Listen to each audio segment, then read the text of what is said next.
From today, gay couples now have the same legal rights as heterosexual married couples. David Henson and Stephen Trinder are going to be the first couple to get married under the new law in Birmingham. The service takes place in half an hour, and David is clear why they should do it. It's really to do with equality. When you love somebody, the quality of love is unchanged. It doesn't matter if you're homosexual or heterosexual or bisexual. It's about love. A memorial service is taking place in Glasgow today for the 10 people killed when a helicopter crashed into the Clotha pub last November. The private ceremony will be held at St Andrew's Cathedral, just yards from where the accident happened. This weekend marks the start of British summertime. Tomorrow the clocks go forward an hour. Although it's only an hour, a quarter of us take at least a week to completely adjust. And Birmingham-based Rosper wants an extra hour of evening daylight all year. Tom Malarkey is the Rosper chief executive. Well-established fact that when we put the clocks back in the autumn, we see the casualties on our roads in the evening peak of traffic going up. And if we didn't do that, if we had more daylight in the evening, we would reduce the number of people who are killed and injured on our roads. Sport and the first of two commentary matches here on BBC WM 95.6 this afternoon sees Aston Villa up against Manchester United at Old Trafford. Villa will want to add to United's recent misery by bouncing back from last week's 4-1 defeat at home to Stoke. It's a 12:45 kick-off and our build-up begins at midday. West Bromwich Albion and Cardiff City meet at the Hawthorns in what Pepe Mel thinks will be a very nervy affair. 3 points separate the teams. It's 6 months this week since Blues last won a home league game. Today they host Bournemouth at St Andrews. Lee Clark's side are 8 points above the championship drop zone after recording an 8th away win of the season at Millwall on Tuesday. There'll be commentary on BBC WM DAB in Birmingham from 3 o'clock. The weather, a fine dry day today with plenty of warm, hazy sunshine and a top temperature of 18 Celsius, 64 Fahrenheit. Tonight will be dry and mild, the temperatures going no lower than 6 Celsius, 43 Fahrenheit. And tomorrow, another warm and sunny day, slightly warmer than today. BBC WM 95.6. There's more online at bbc.co.uk/WM. The Voice. The Voice. The Voice. The Voice of Birmingham and the Black Country. They have kids and they want somebody else to keep them. Social services shouldn't exist. I know quite a few people that have had pay cuts in their wages just to hang on to their job. Iain Lee, Saturdays 9 till 12. BBC WM 95.6. Morning, this is the precious Iain Lee, WM 95.6, the BBC thereof. I'm arguing with producer Joe already. It's only just turned 9 o'clock and we're fighting. It's going to be a feisty morning. Lots to talk about this morning. Thank you to Molly, as always. We've got a busy show this morning. Can you be fat and happy? There's this image, isn't there, of the fat jolly person. Is that true? Doesn't every fat person want to be slim? Really? We got a cracking story of a woman who drove the wrong way up the M5 and she got off with it. What have you done in your car that is stupid, but you got away with? But before that, it's the big news story of the day. It would be remiss for us not to touch it. Gay marriage is now legal. David Cameron says it will make Britain a better country. Well, what do you think? Does gay marriage make Britain better? And if not, then what will? Love to hear from you this morning. You can send me a text, 81333, start your text WM. You can send me an email, ian.lee@bbc.co.uk, or the best way for this kind of show, I think you'll agree, is if you phone up. Here's the phone number, 03453 009956. Have your say. Across the West Midlands, call 03453 009956. Yep. BBC WM 95.6. We've been asking, last week, we were asking if you make music and you're over 60 and over, could you get in touch with us? Well, we threw it out as a flippant comment. We've been inundated. I say inundated. 2 people have got in touch with us lots of times. So we're going to play one of those today. But we'd like to hear more. If you want to get in touch this morning, 03453 009956. It's kind of... I throw out these things to talk about, and you are always welcome to call in about them. But we're not quite as restrictive as perhaps some other phone-in shows. If there's something on your mind... you can call in and phone in about that, and the odds are you'll probably get through. Not because we're desperate for calls. We just like to have an open house in, open door policy. So give us a call about anything you fancy. 03453 009956. But the big story of the day, and we kind of talked about this, producer Joe and myself, we're talking about whether we were going to do gay marriage. Because it's been done a lot this week on BBC WM 95.6 everywhere. It's been done a lot. But there was an interesting quote from David Cameron. It's in some of the papers. It's in The Sun. Cameron, gay marriage makes the UK better. Prime Minister David Cameron has said changes to marriage laws to make same-sex weddings legal will make Britain a better country. Well, what do you reckon? Will it make Britain a better country? Are you at home proud to be British because we now allow...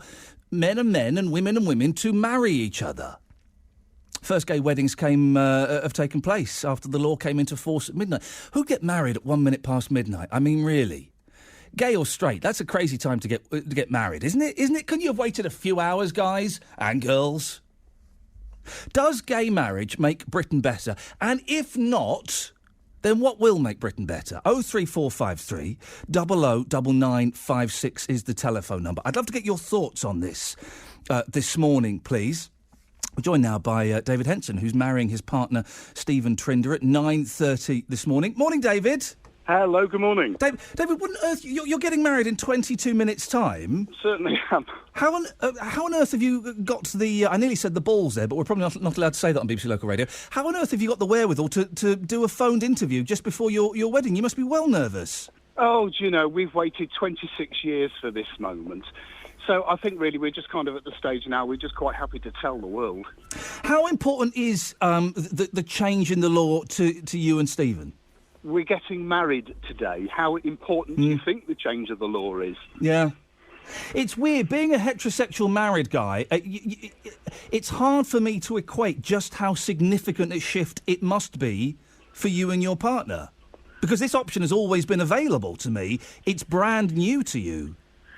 It is. We did, obviously, we've always had, since 2005, we had the option to undertake a civil partnership. But for Stephen and myself, it was just never the thing to do. It was all about equality, and as I'm very fond of saying, I suppose, these days, why give the intention to be one thing and then call it something else? Stephen and I preferred to wait, and I've got to say I'm very, very pleased that we did. We're now at this situation today. How have plans for the wedding gone? A little bit up and down. We were initially planning to do it in the summer when we were initially advised it was going to be June. Right. And then, of course, we've had to kind of gallop and bring things forward a little bit. But you know what? We're here now. Our family's here. They're looking absolutely resplendent. And I've got to say, I don't think we've scrubbed up too badly ourselves either. Bearing in mind so much of this has been, to some intents and purposes, I suppose, a bit of a last-minute thing. And your friends, they're all excited and they're all looking forward to a bit of a knees-up, are they? Oh, yes. Yeah. How, on a practical level, David, how does it... do you walk up the aisle at the same time? We will be. Right. Yes, we'll be going in there. We're actually due in at 9:30. Wow. So,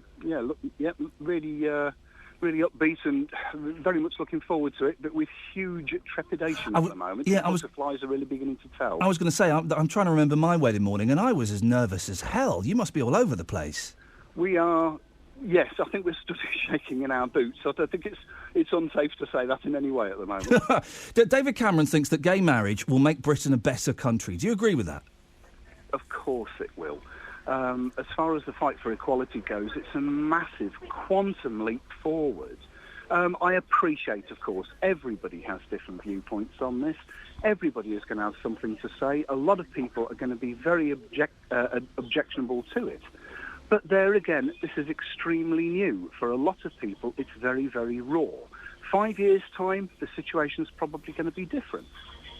The argument, I mean, I've done, as a phone-in host, I've talked about this quite a bit. The argument I've heard is that by you and Stephen getting married, David, that's demeaning my marriage. That's demeaning what I have with my wife. What do you think when you hear that kind of argument?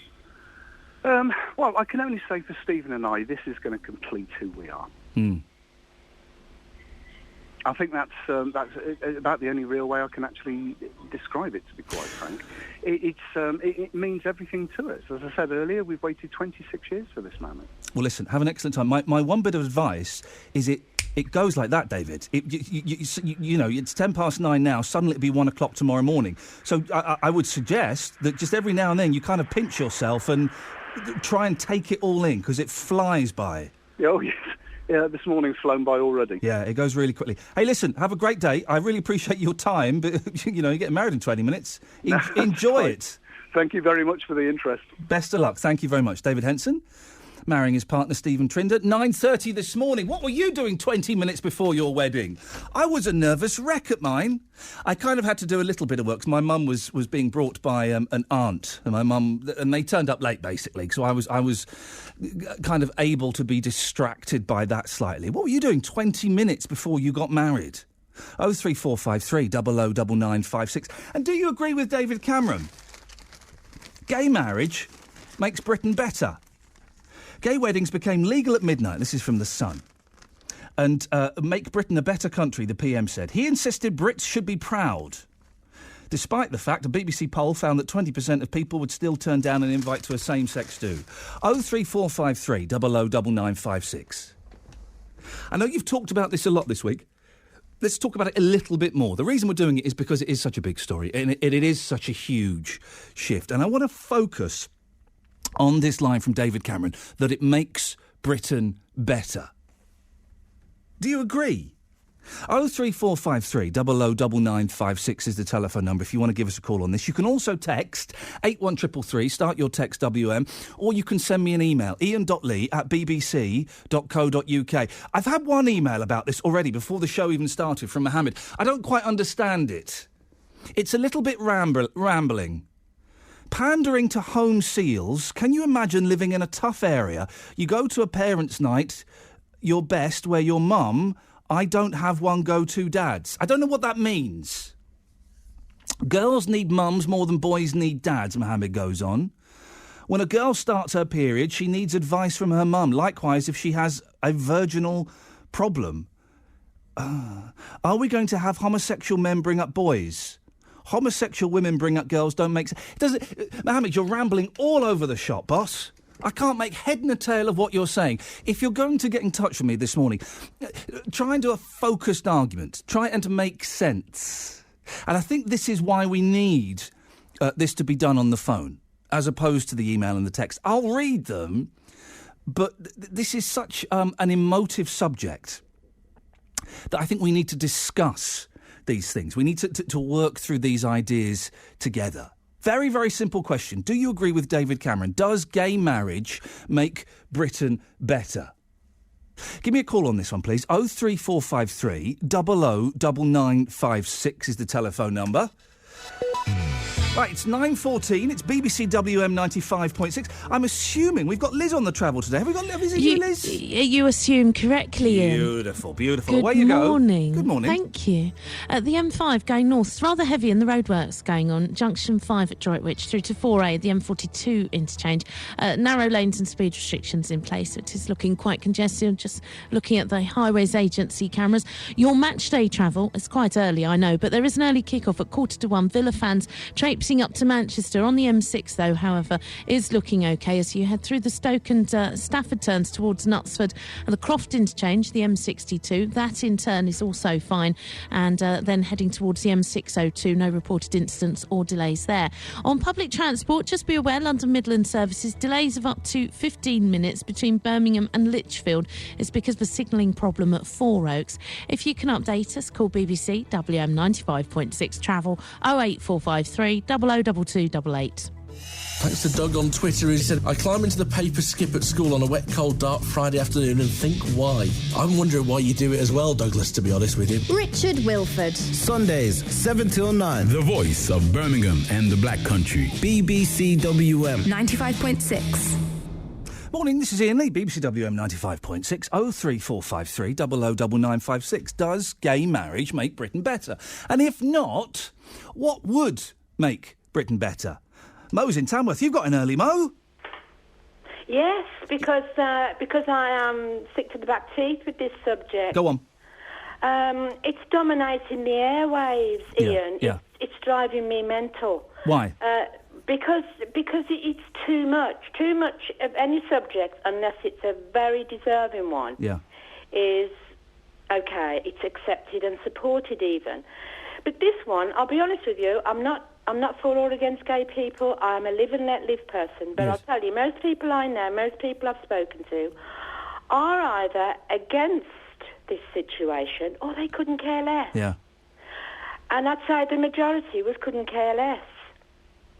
The reason we're doing it, and my producer Joe and I had a big discussion about this morning. We weren't going to do it, and then we were going to do a tiny thing, and then we saw this line about David Cameron saying it makes Britain better.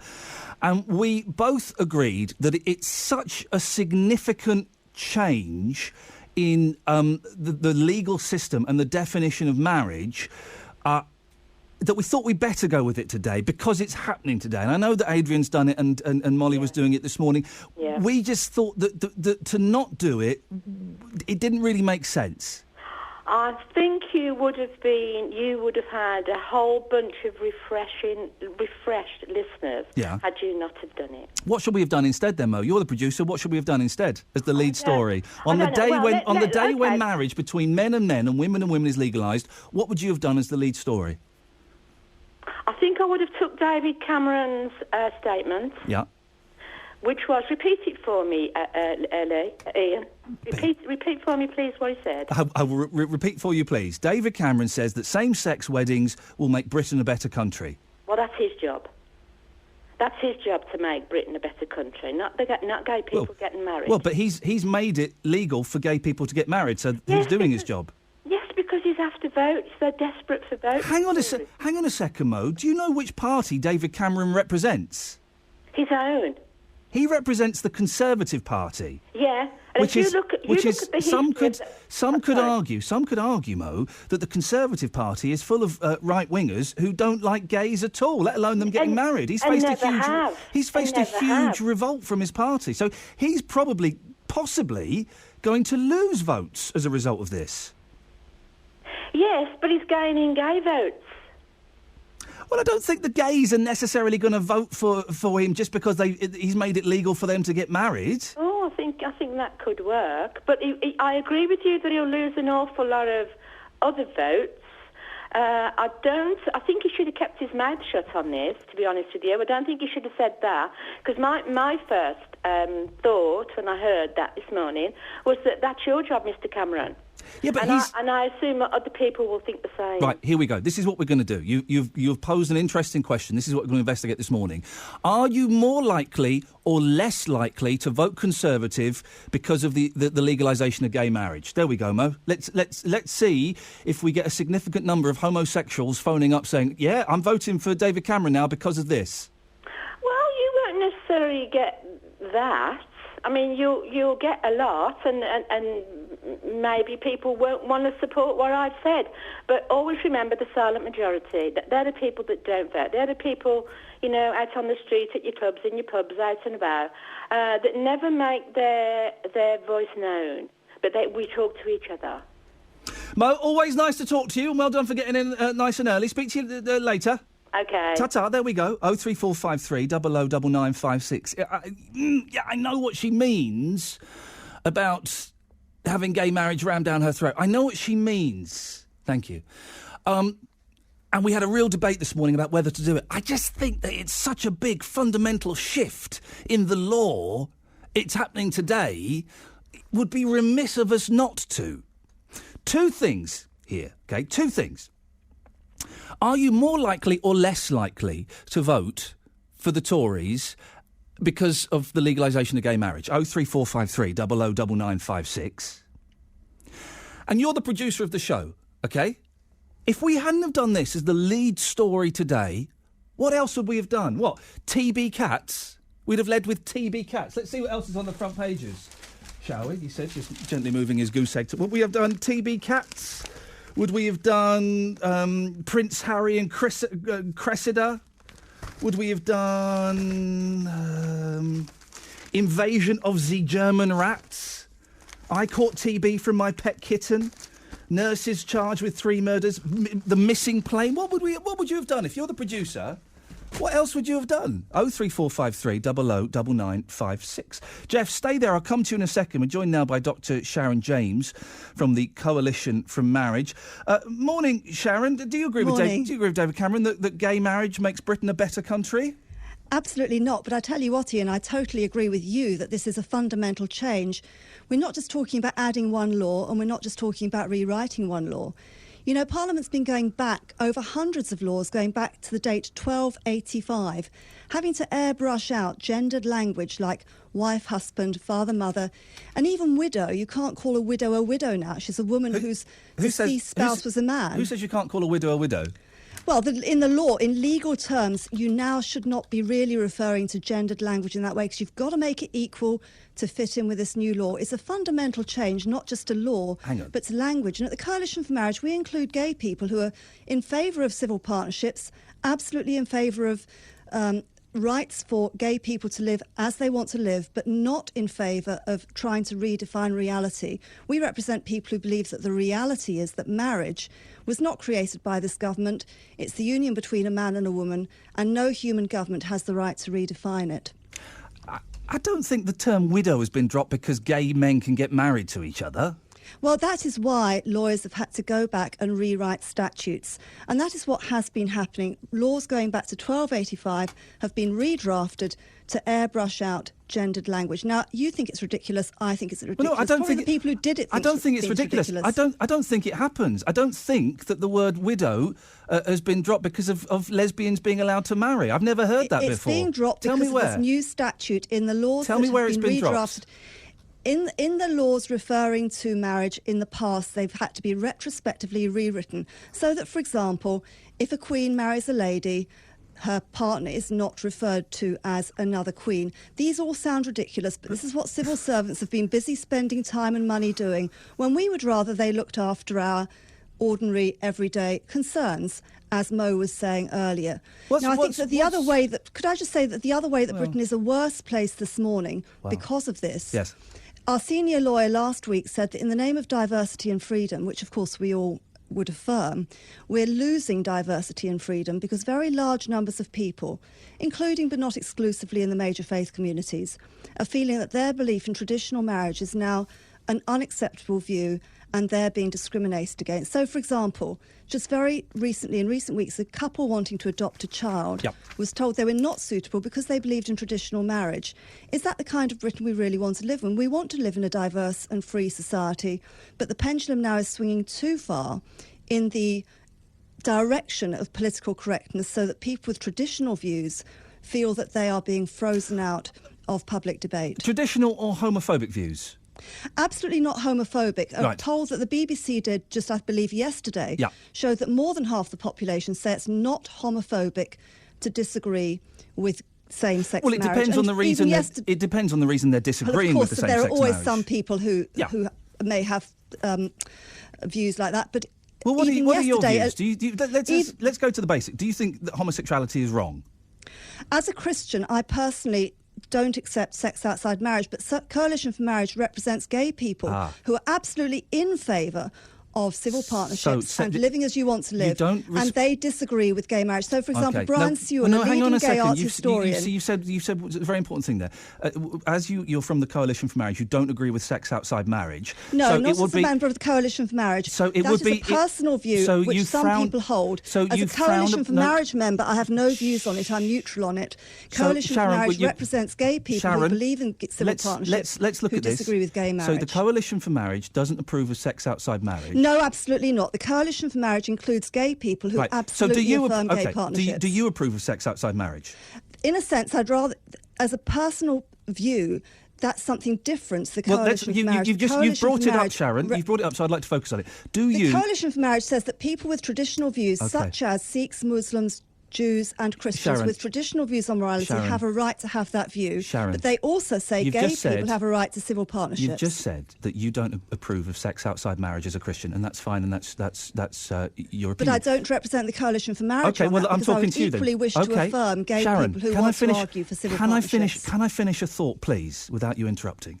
You've said that as a Christian you disapprove of sex outside marriage, but that means you would then disapprove of homosexuality, because they would, up until midnight last night, would have been having sex outside marriage. So that could be argued as homophobia. I absolutely agree with the rights of homosexuals to live as they want. Gay people can live and have partnerships as they choose in society. And in a free and diverse society, we affirm that. But what we don't say is that people with traditional views should be disallowed from having those views because of this new law. And I think that when you have senior lawyers saying that they're anxious about the chilling effect this is having on our freedom, the Coalition for Marriage wants to represent people of whatever religious belief, of whatever faith, who say that marriage is between a man and a woman. How is the fact that some gay men and some lesbians have got married in the last few hours, what impact is that having on your life, Sharon, directly? It's having an impact on society. No, on your life specifically, Sharon. How is the fact that some fellas got married affecting your life? Yeah, that's good. A good question, because I'm living in a society... I look forward to the answer. I'm living in a society that actually progressively weakened the understanding of marriage, so that marriage now is simply regarded as a personal, loving, committed relationship. Now, of course, there are many people of different sexualities who live in a personal, loving sexual relationship. What's the direct impact on your life? Because when you weaken the understanding of marriage, the net effect is that you say that children do not necessarily have to be brought up by a father and a mother. They're not anyway. And I believe that weakens the understanding of marriage for everyone, particularly the most vulnerable members of our society. I was brought up by my mum, but the children haven't been brought up by father and mother for a long time. What's the direct impact on your life, Sharon, now that men can marry men and women can marry women? I'm living in a society where I care about children, and I believe that every child has the right, where possible, to be brought up by his or her own mother and father, and this is weakening that understanding, saying that adults have the right to have children without those children necessarily having their own mother and their own father. And as somebody who cares about children, I think we should all care very much about something that's of such fundamental importance to society as a whole. That's society. You mentioned the direct impact it has on people. What's the direct effect on your life? Apart from kids maybe not having mums and dads, I don't want to ruin your bubble. That's been around for quite a long time. What's the direct impact on Sharon James? Every single one of us is less free to speak out and say what we believe as a result of this, because we are facing a hostile environment where, for example, a teacher a couple of weeks ago simply said in the staff room that she believed in traditional marriage. She was faced with disciplinary action. There are teachers and there are people in the public sector up and down the land who fear saying what they believe. In 2011, Adrian Smith, a housing officer in Manchester, simply said on his personal Facebook page that he thought equal marriage in church was a step too far. Now, that was the legal situation at the time. He was demoted and had a 40% pay cut because of that innocent comment on Facebook. So what I'm saying is that ordinary people, whether they're teachers, whether they're policemen, whether they're people wanting to adopt children, if they have traditional beliefs, if they're from a traditional community such as Jews or Sikhs or whatever, they are in fear that they will be discriminated against because of those traditional beliefs, which, when we're living in a diverse and free society, should not happen. But people, you've been allowed to speak about your opinion. I'm very grateful to you, Ian, for bringing me on. I can assure you, maybe in a couple of years' time, I wouldn't be allowed to. Oh, Sharon, we're simply flagging up. That's just scaremongering. Come on now, for goodness sakes. Don't project forward a couple of years that you wouldn't be allowed on. Look, Ian, was it scaremongering that in 2012, a conference in London run by the World Congress of Families, which was including eminent politicians and lawyers of different conscientious beliefs, was banned from meeting in two prominent London venues simply because that conference believed in man-woman marriage? I'm not scaremongering. There is a chilling effect where people with traditional views are being excluded and discriminated against, and the Coalition for Marriage is standing up for those people. You keep using the word chilling. Listen, if two gay fellas want to get married, if two lesbians want to get married, I don't see what the problem is. It doesn't demean my marriage to my wife. If anything, it makes it more inclusive, because it's just two people showing they love each other. And that's fine if you believe that marriage is just a loving, personal, committed relationship. And Yes. of course, if you do believe it's just that, gay marriage makes perfect sense. But there are also, and this is the viewpoint that the Coalition for Marriage represents, there are also people, whether religious or not, who say that marriage is not just a loving, personal, committed relationship. It is more than that. It's the complementary union of a man and a woman, because that union generally has the potential to produce children, and marriage is the glue that binds one generation with another generation. In other words, it's bigger than just a personal relationship. But then what you're saying there is demeaning those couples who, for whatever reason, Not at all. can't have it's children. It's always been the understanding of societies through history that some couples don't have children, but equally, right through history, right through different societies all over the world, there's generally been the understanding that marriage is the union between a man and a woman. It's not homophobic to believe in that. Many gay people accept that and agree with that. Yesterday in the Daily Telegraph, the leading art historian Brian Sewell said passionately that he believes in civil partnerships, but he says marriage for gay people is a misnomer because marriage is the union between a man and a woman. And there are, as I say, there are gay people who accept and agree with that viewpoint. Sharon, stay there very quickly. You've been very patient. I really appreciate your time and your thoughts on this. Steve's in Albury. Steve, you'd like to make a point. What would you like to say? Hi there, morning to you all. Morning, Steve. Go on. If gender-related terms are going to be dropped, does that mean the word Mr. and Mrs. and Miss are going to be dropped as well? Why would that be relevant, Steve? Well, that lady that's just been talking was saying that gender-related term like widow is dropped or will be dropped. Well, the term Mr. and Mrs. refer to male and female, don't they? It's just a thought. Well, some people, Steve, think that Miss, Mrs. and Ms. is demeaning anyway. Well, exactly. So if they're going to drop the word widow, they're going to have to drop anything else that's gender-related, aren't they? They might do. Stephen, thank you very much. Sharon, listen, I really appreciate your time today. Don't think that Britain's a worse place, though, because gay people can get married. Don't think it's worse. Ian, there are lots of ways in which Britain's a great place to live, and I hope that in a grown-up society we can accept that as individuals we can love, affirm, value and respect human beings as human beings while having fundamental differences of view and opinion. It doesn't lessen our regard for people as human beings in any way whatever. Nice to talk to you this morning, Dr. Sharon James from the Coalition for Marriage. Well, what do you think? She said, I quote, Britain is a worse place because of gay marriage. It's a worse place. What do you reckon? 03453 009956. She was a good sport. I appreciate her coming on. I completely disagree with almost everything she had to say. Britain is a worse place. Going against what David Cameron has said, who thinks Britain is now a better place. Well, I throw it over to you. You tell me. Is Britain better or worse as a result of gay marriage being legalised? 03453 009956 is the telephone number. Iain Lee. On BBC WM. 95.6. The voice of Birmingham and the Black Country. Jeff's in Solihull. Morning, Jeff. Morning, OK? I'm OK, Jeff. You all right, fella? I'm all right, thanks. What you got for us? I'd like to ask, because this has been pushed through about gay marriage, how will children stand at school? Will it be pushed at schools to teach children about gay sex? Because the children are taught about reproduction, you know, man and a lady, how children are born and so forth. And I want to push for children to be taught sex education at a younger age. So is it going to be pushed? Because you might have gay teachers who really strongly believe that children should be taught about gay sex, which is wrong, totally wrong. OK. What age children are you talking about? Well, whatever age they want to drop it to teach children about sex education. Yeah. Because why do you think that teachers are going to push gay education onto children because they're allowed to get married? Why do you think that? Well, no, I'm on about the reproduction of babies. Gay people, a man and a woman. Man and men can't make women, Jeff. I don't know if you knew. Can't make babies. I don't know if you knew that.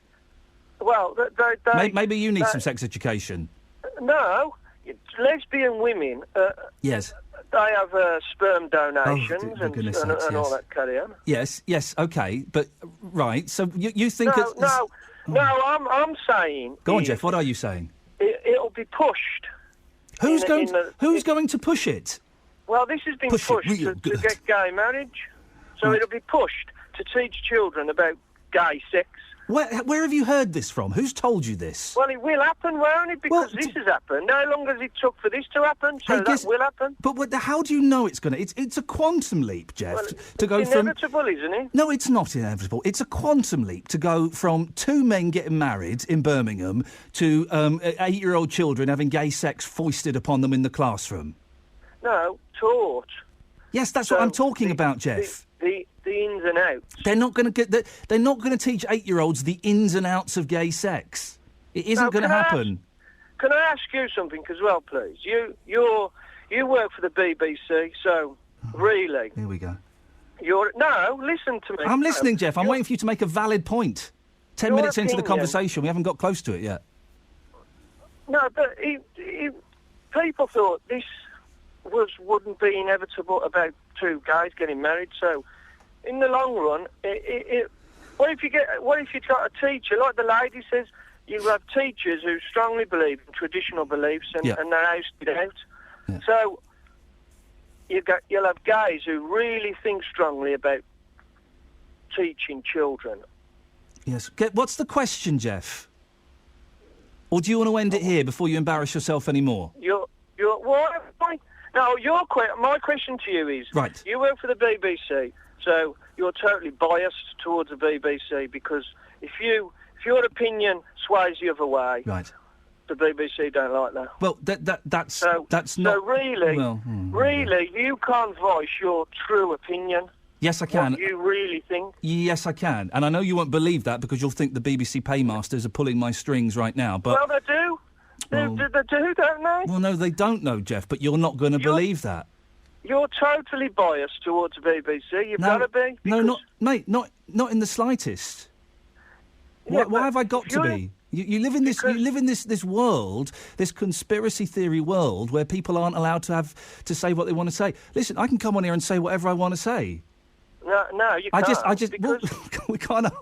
Jeff, we can't have an argument whether I'm allowed to say what I want to say or not. There's no one sat here with a gun pointing at my head, saying disagree with Jeff now. No, so you don't admit that you're biased towards the BBC. I don't know what you mean by being biased towards the BBC. You sway to what they want you to say. And what do they want me to say? Exactly what you're saying now. Okay, forget it then. Thank you, Jeff. I mean, it's one of those arguments you can't win, isn't it? You work for the BBC, so you're going to be biased towards the BBC. They tell you what to say. No, they don't. You just did it then. No, I didn't. You're doing it now. I can say what I want. Yeah, the BBC have told you to say that. No, they haven't. It's an argument I can't win, isn't it? 03453. Well, yeah, you know the phone number. Gina's on the line. Good morning, Gina. Good morning, Iain. Oh, dearie me, Gina. I hope you're going to do better than that last fella. Go on. Well, I've got 2 or 3 points to make, if you don't mind. Go on. I was certain of what ground I was on anyway, but I did go and check with the dictionary, and no way is the word marriage allied to man and woman. It literally says partnership, union, and wedding. The BBC have just paid you to say that, Gina. Of course they have. Yes. I mean, they're pay, obviously. Yes, the paymasters have got you tied up nice and tightly. That's why they ring me every 5 minutes, and tell me what to say. Yeah. Yeah, well, and I've been married for 55 years, very happily, to a man. I don't feel that gay marriage demeans my marriage in any way, shape or form. I have got no problem with gay marriages, whether they're man and man or woman and woman. I've got friends who are lesbians and men friends who are gay. And the woman from the Coalition for Marriage, well, she had me jumping up and down while I was listening to her, because she said at one point they don't believe in sex outside of marriage. Well, how about the great number we've got of unmarried couples who've got children? Now, if that isn't sex out of marriage, you tell me what is. This argument about, and I've heard it a lot this morning, Molly had a guest on saying the same thing, and Sharon James from the Coalition for Marriage was saying the same thing, that by having gay marriage, the children are losing something because they're not being brought up by a mother and father. Well, hang on a second. The mother and father might be the ideal setup for a family, but there are so few families that have that set up anyway, either because one of the parents has died, or they have divorced and separated, or because they were born out of wedlock. I would suggest that a mother and a father who are married is a rarity these days and has been for quite a long time. Well, I'm agreeing with you on that, and the more I see of it in schools, etc., and I go into a lot of schools, there are more, I think, unmarried people with children than there are married people with children. And personally, whether it's gay people married or lesbian people married, if that is a loving relationship and the children are brought up with love and security, I can't see anything wrong in that. And I guess that's the thing as well. Even if you were against gay marriage, it doesn't impact on your life, does it? They're not going to come round flouncing around your front garden, waving their wedding rings and then making out with each other in front of you, are they? No. And the other point I'd like to make is that, as I say, I'm in and out of schools, a lot of schools all the time. And what I would say is I would rather see, and you'll probably get a flood of phone calls now. Go on. I would rather see some children brought up in a gay or lesbian relationship which is loving and stable and got the right values than some poor children that are brought up in abusive households, which happens quite a lot.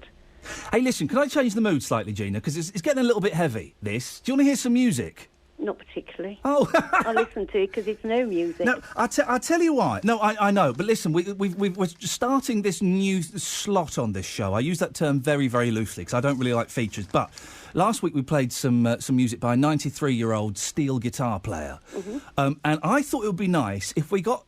There's BBC introducing, and there's lots of slots for young people who make music. There's no space for older people making music. And I thought it would be nice if my listeners who are 60 and over and make a little bit of music, if they kind of sent in some music and we would give it, a chance to showcase it and we could play it out and see what people thought. Okay. So do you fancy a little... I've got sent something from... Just Bev. I think that's the name of a group, I'm not sure. Anyway, they've sent me a very long email. I can't be bothered to read it all, but thank you very much for that. It's Gordon from Just Bev. And he sent me a CD of stuff. Should we have a little bit of Norwegian Wood? Can I make another point before I go? Of course you can, Gina. Yeah, because I'm 76 years old, so... Well done. It's not as if I'm holding the young people's view. No. In fact, when I was probably in my 20s, what I've just said to you on radio, I'd probably be dragged into the street and pelted with rotten eggs or something. Oh, rotten eggs. But you don't get those... There you go. Gina, have a listen to this. Hang on a second. This is Just Bev. Oh, hang on a minute, if I can get this to work. You're forcing me to listen to this. I am literally forcing you to listen to it, yeah.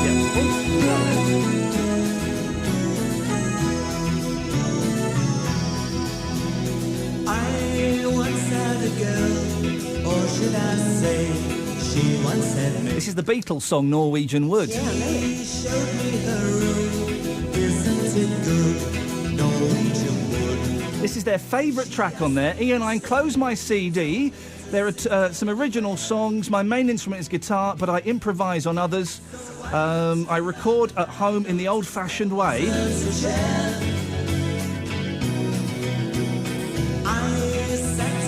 There you go, Gina. What do you reckon to that? Iain, can I say something here? Yeah, go on. I thought it was very good, actually. Oh.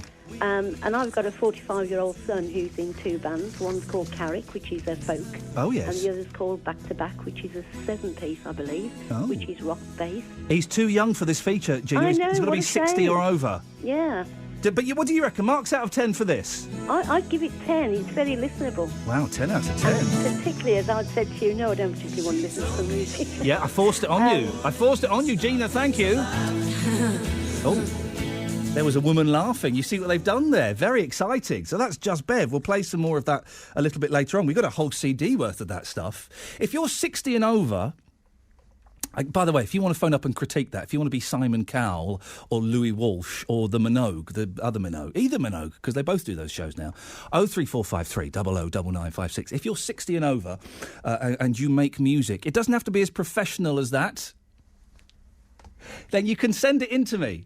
You can either send it in, we'll give out the postal address later, or you can send me an email, iain.lee@bbc.co.uk. Right, it's 9:45. This is BBC WM 95.6. Let's get the travel news now. Here's Liz. Thank you very much, Ian. As you head to Hagley Road, it's snarled up again around Monument Road, particularly on the inbound side, seems to be a little bit congested, and 1 or 2 spots of traffic further along as you head towards Five Ways Island. Congested around Rotten Park on the A457 around Icknield Road. Again, just seems to be volume of traffic around there currently. Not too bad on the motorway route so far. Villa fans heading off to Manchester for the early kick-off this afternoon. Your match day travel at 12:45. It's going to take you up to 2 hours to get there, but so far the M6 moves well as you head up through the Stoke turns towards Knutsford. The M62 from the Croft interchange is also trouble-free, it seems, and no reported problems on the M602. Just be mindful, they're not the only travelling fans today. Wolves fans, obviously a slightly later kick-off at 3, going off to Milton Keynes. So down the M6 and onto the M1 is also looking pretty clear. Still delays of about 15 minutes on train services between Birmingham and Lichfield because of a signalling problem at Four Oaks. If you can update us, call BBC WM 95.6 travel 08453 002288. The voice of Birmingham and the Black Country. Saturdays. Molly Green. Mick and Westborough, morning and welcome to the gardening phone-in. Snow is poor man's manure. Brings out the atmosphere nitrates and fixes it in the ground. There you go. Who's that in the background? That's our dog. Ian Lee. We've spoken about some very serious issues this morning. What happens when someone in your family passes? We spoke about, is stealing always wrong? Should all old pensioners get a free bus pass? Some really powerful calls about the impact that bus passes have on their lives. Now we're talking about burping. Marie's in Crowswood. Morning, Marie. Saturdays, an all-day breakfast any time of the day is just pucker, isn't it? Great answer. Isn't the whole world our home? No! I live in the West Midlands. On BBC WM 95.6. Morning, this is Ian Lee, BBC WM 95.6. If you want to give me a call, 03453 009956 is the telephone number. Let's go to Gordon. Morning, Gordon. Good morning, Ian. How are you, young man? I'm very well, old man. What can I do for you today? Right, what I want to say, can I say congratulations to the couple who are getting married today, the gay couple. Now, while watching the news yesterday, I noticed there was a poll. 4 out of 5 people turned around and said, yes, they will go. So what does that tell you? You got the one objection who said he wouldn't go. The 4 people said they would. So it's 4-1 in favour of a gay marriage, in my view. We spoke earlier on. We had a guest who suggested, Dr. Sharon James for the Coalition for Marriage, who suggested that gay marriage makes Britain a worse place. That's rubbish. To me, that is rubbish. It takes all kinds of people to make a world, right? And you've got a lot of people who work in and around the country, whether you're a gay teacher, whether you're a gay solicitor or a gay nurse. What does religion have to do with your profession? Or what does it have to do with your love life? Because the way I'm seeing this is 2 guys have found happiness. It's the same as 2 lesbians. You're very passionate about it, Gordon. Why are you so passionate? Well, I believe in equal rights.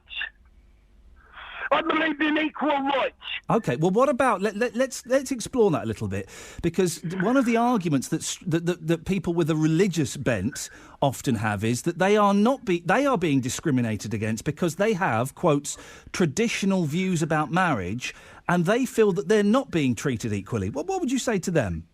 Well, to me, the bloody hypocrites, because they are bringing religion into the marriage. Now, what does religion have to do with somebody's happiness?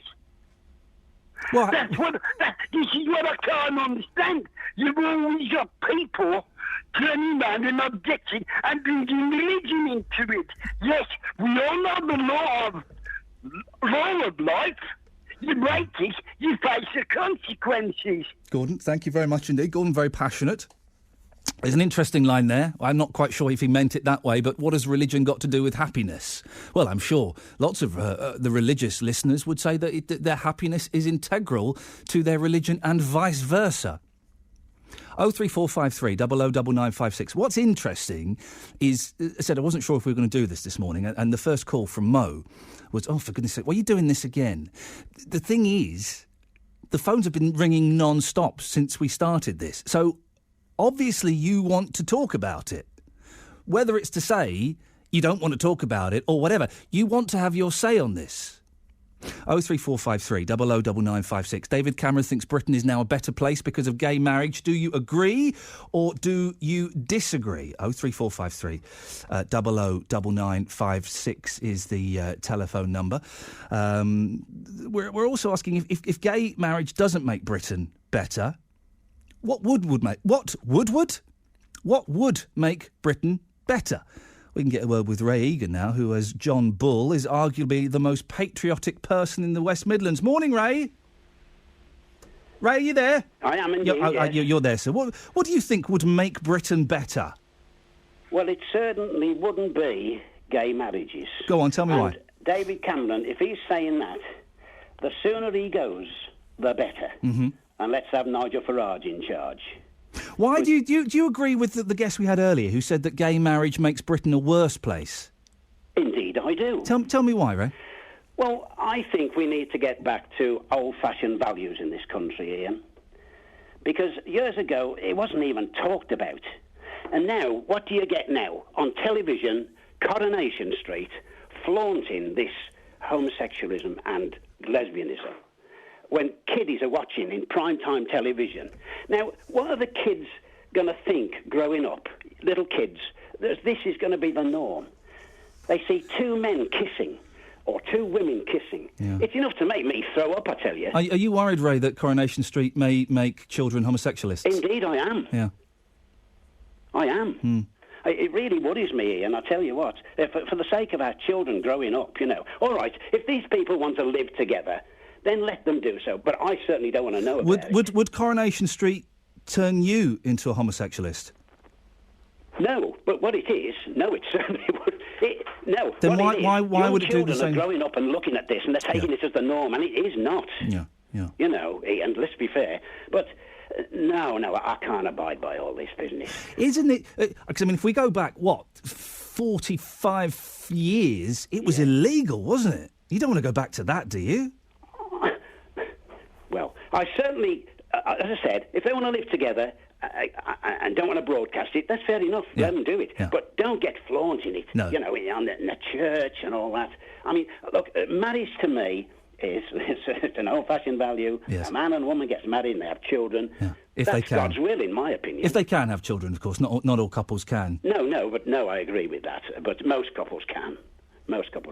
But, I think it's gone beyond the pale, you know. Why are you so against, Ray, people just being in love and celebrating their love in front of their friends and God? Well, they want to love one another, but don't make it a marriage, for goodness sake. It's just unreal. OK, so you think that Britain is a worse place because of gay marriage. What do you think would make Britain a better place? To get David Cameron out for a start. Right. Yeah. Yes, certainly. But no, let's bring back the old-fashioned values and more discipline in the country. Right. But there's certainly a lack of discipline in schools and everywhere these days. That's what we need. Do you think that the lack of discipline is also part of the problem that we have such a rise of homosexualism? I'd go as far as to say so. Yeah. We could thrash it out of them. We really need discipline. The country's nothing without discipline. Yeah. And let's bring back national service as well. So let's just and I appreciate your time this morning, Ray. That's just okay. in summary, get the homosexualists off of Coronation Street. Yes. Bring back national service. Yes. And bring back hitting children with sticks in schools. No, not hitting children with sticks, but a bit more discipline. A bit more discipline, and that would certainly curb the rise of homosexualism. Well, it made Britain great years ago. Yep. And it still would be. Ray, I really appreciate your time. That's Ray Egan, who, as John Bull, is arguably the most patriotic person in the West Midlands. 03453 009956. Everyone phoning up to say I didn't let the initial guest have a fair crack of the whip. I would disagree with that, but I certainly let Ray have a go, didn't I? Certainly let him put forward his piece. What do you reckon? 03453 009956. I'm enjoying this morning. Hope you are. Nick's in Solihull. Morning, Nick. Hello, Ian. Well, having listened to your patriotic man there, Ray, yes. I'd be more inclined to worry about Ray. Go on, tell me why. rather than children who he thinks can't think for themselves at school, particularly when he says he prefers Nigel Farage to be leader, when Nigel Farage hasn't even got the guts to say whether he believes in gay marriage or not. Well, he kind of fudges around the gay marriage, doesn't he? Well, he fudges around everything, Ian. There's a lot of fudge. Yeah. But as to regards your main question, do I think society will be worse off? I think it's a bit too early to say, seeing the law only came in after midnight. Yep.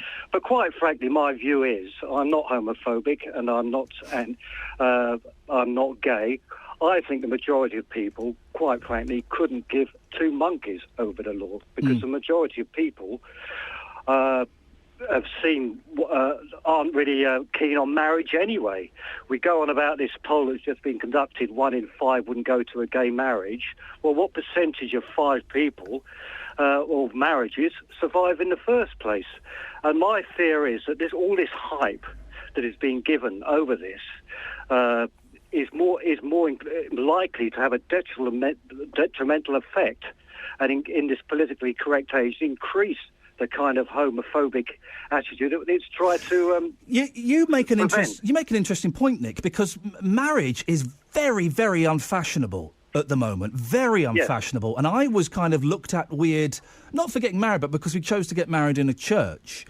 And surely this is good for marriage, isn't it? This is promoting marriage, isn't it? This is people saying, do you know what? Me being with my partner for the rest of my life and making a commitment in front of my friends and in front of God, isn't that going to be a good advert for marriage? No, I don't think it is, because I don't think it is at all. I think it will have a retrograde outlook on marriage, because whatever they say, whatever the religious fanatics say about marriage, I think it's more in this day and age, although it's going on for centuries, in this day and age, it's more of a socio-economic contract, right, whereby two people are binded into a relationship that makes them very servile to a kind of exploitative economic system we live in. Nick, thank you for... I'm ending there just because I want to squeeze in Tony and Dudley. Morning, Tony.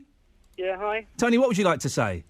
Okay, first of all, I'm a born-again Christian, okay? I'm not religious, right? But I have to tell you, I'm not being rude, right? But you were saying about kids learning sex education at school and talking about that.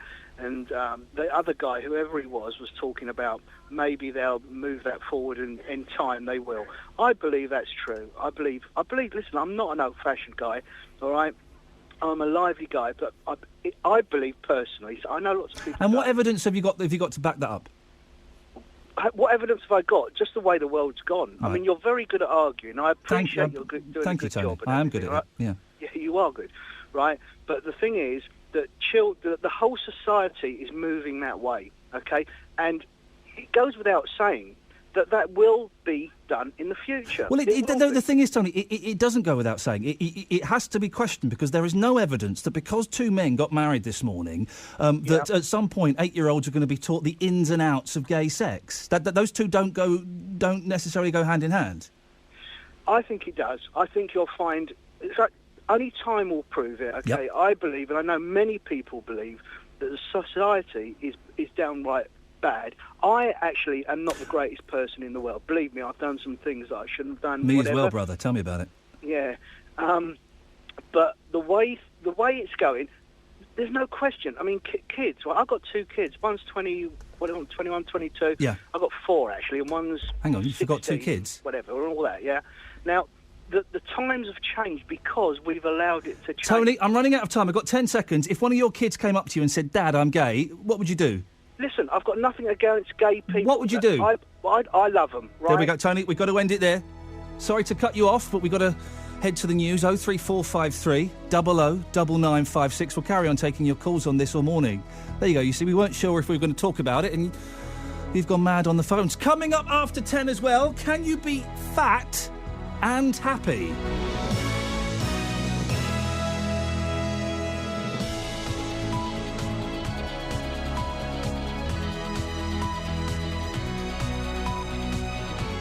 The voice of Birmingham and the Black Country. BBC WM 95.6.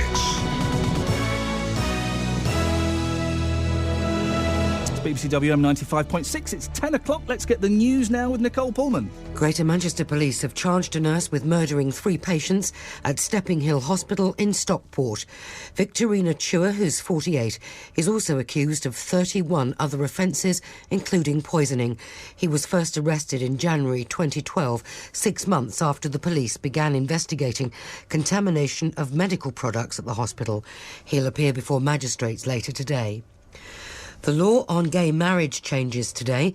Gay couples now have the same legal rights as heterosexual married couples. David Henson and Stephen Trinder are going to be the first couple to get married under this new law in Birmingham. The service is taking place right now, and David earlier told us why he's clear on why they're doing it. It's really to do with equality. When you love somebody, the quality of love is unchanged. It doesn't matter if you're homosexual or heterosexual or bisexual. It's about love. David Cameron says the change in law sends a powerful message about equality. Stephen Green from the group Christian Voice, which opposes gay marriage, says it's not the same as marriage between a man and a woman. Well, of course, they've not been given equal marriage at all. A homosexual couple cannot consummate their marriage. That's because they lack between them the complementary parts of the anatomy necessary to do that. They can't consummate it. They can't commit adultery except with a person of the opposite sex. They were promised equal marriage. They've been given a farce. A memorial service is taking place in Glasgow today for the 10 people killed when a police helicopter crashed into a pub last November. The private ceremony will be held at St Andrew's Cathedral, just yards from where the accident happened. An American prisoner of war who used Morse code to blink messages while being held captive in Vietnam has died. He was 89. Jeremiah Denton was captured by the North Vietnamese in 1965, but while being interviewed for a propaganda video a year later, he blinked out the word torture in Morse code to alert the American authorities. Sport and the first 2 commentary matches here on BBC WM 95.6 this afternoon sees Aston Villa up against Manchester United at Old Trafford. Villa will want to add to United's recent misery by bouncing back from last week's 4-1 defeat at home to Stoke. It's a 12:45 kick-off. Our build-up begins at midday.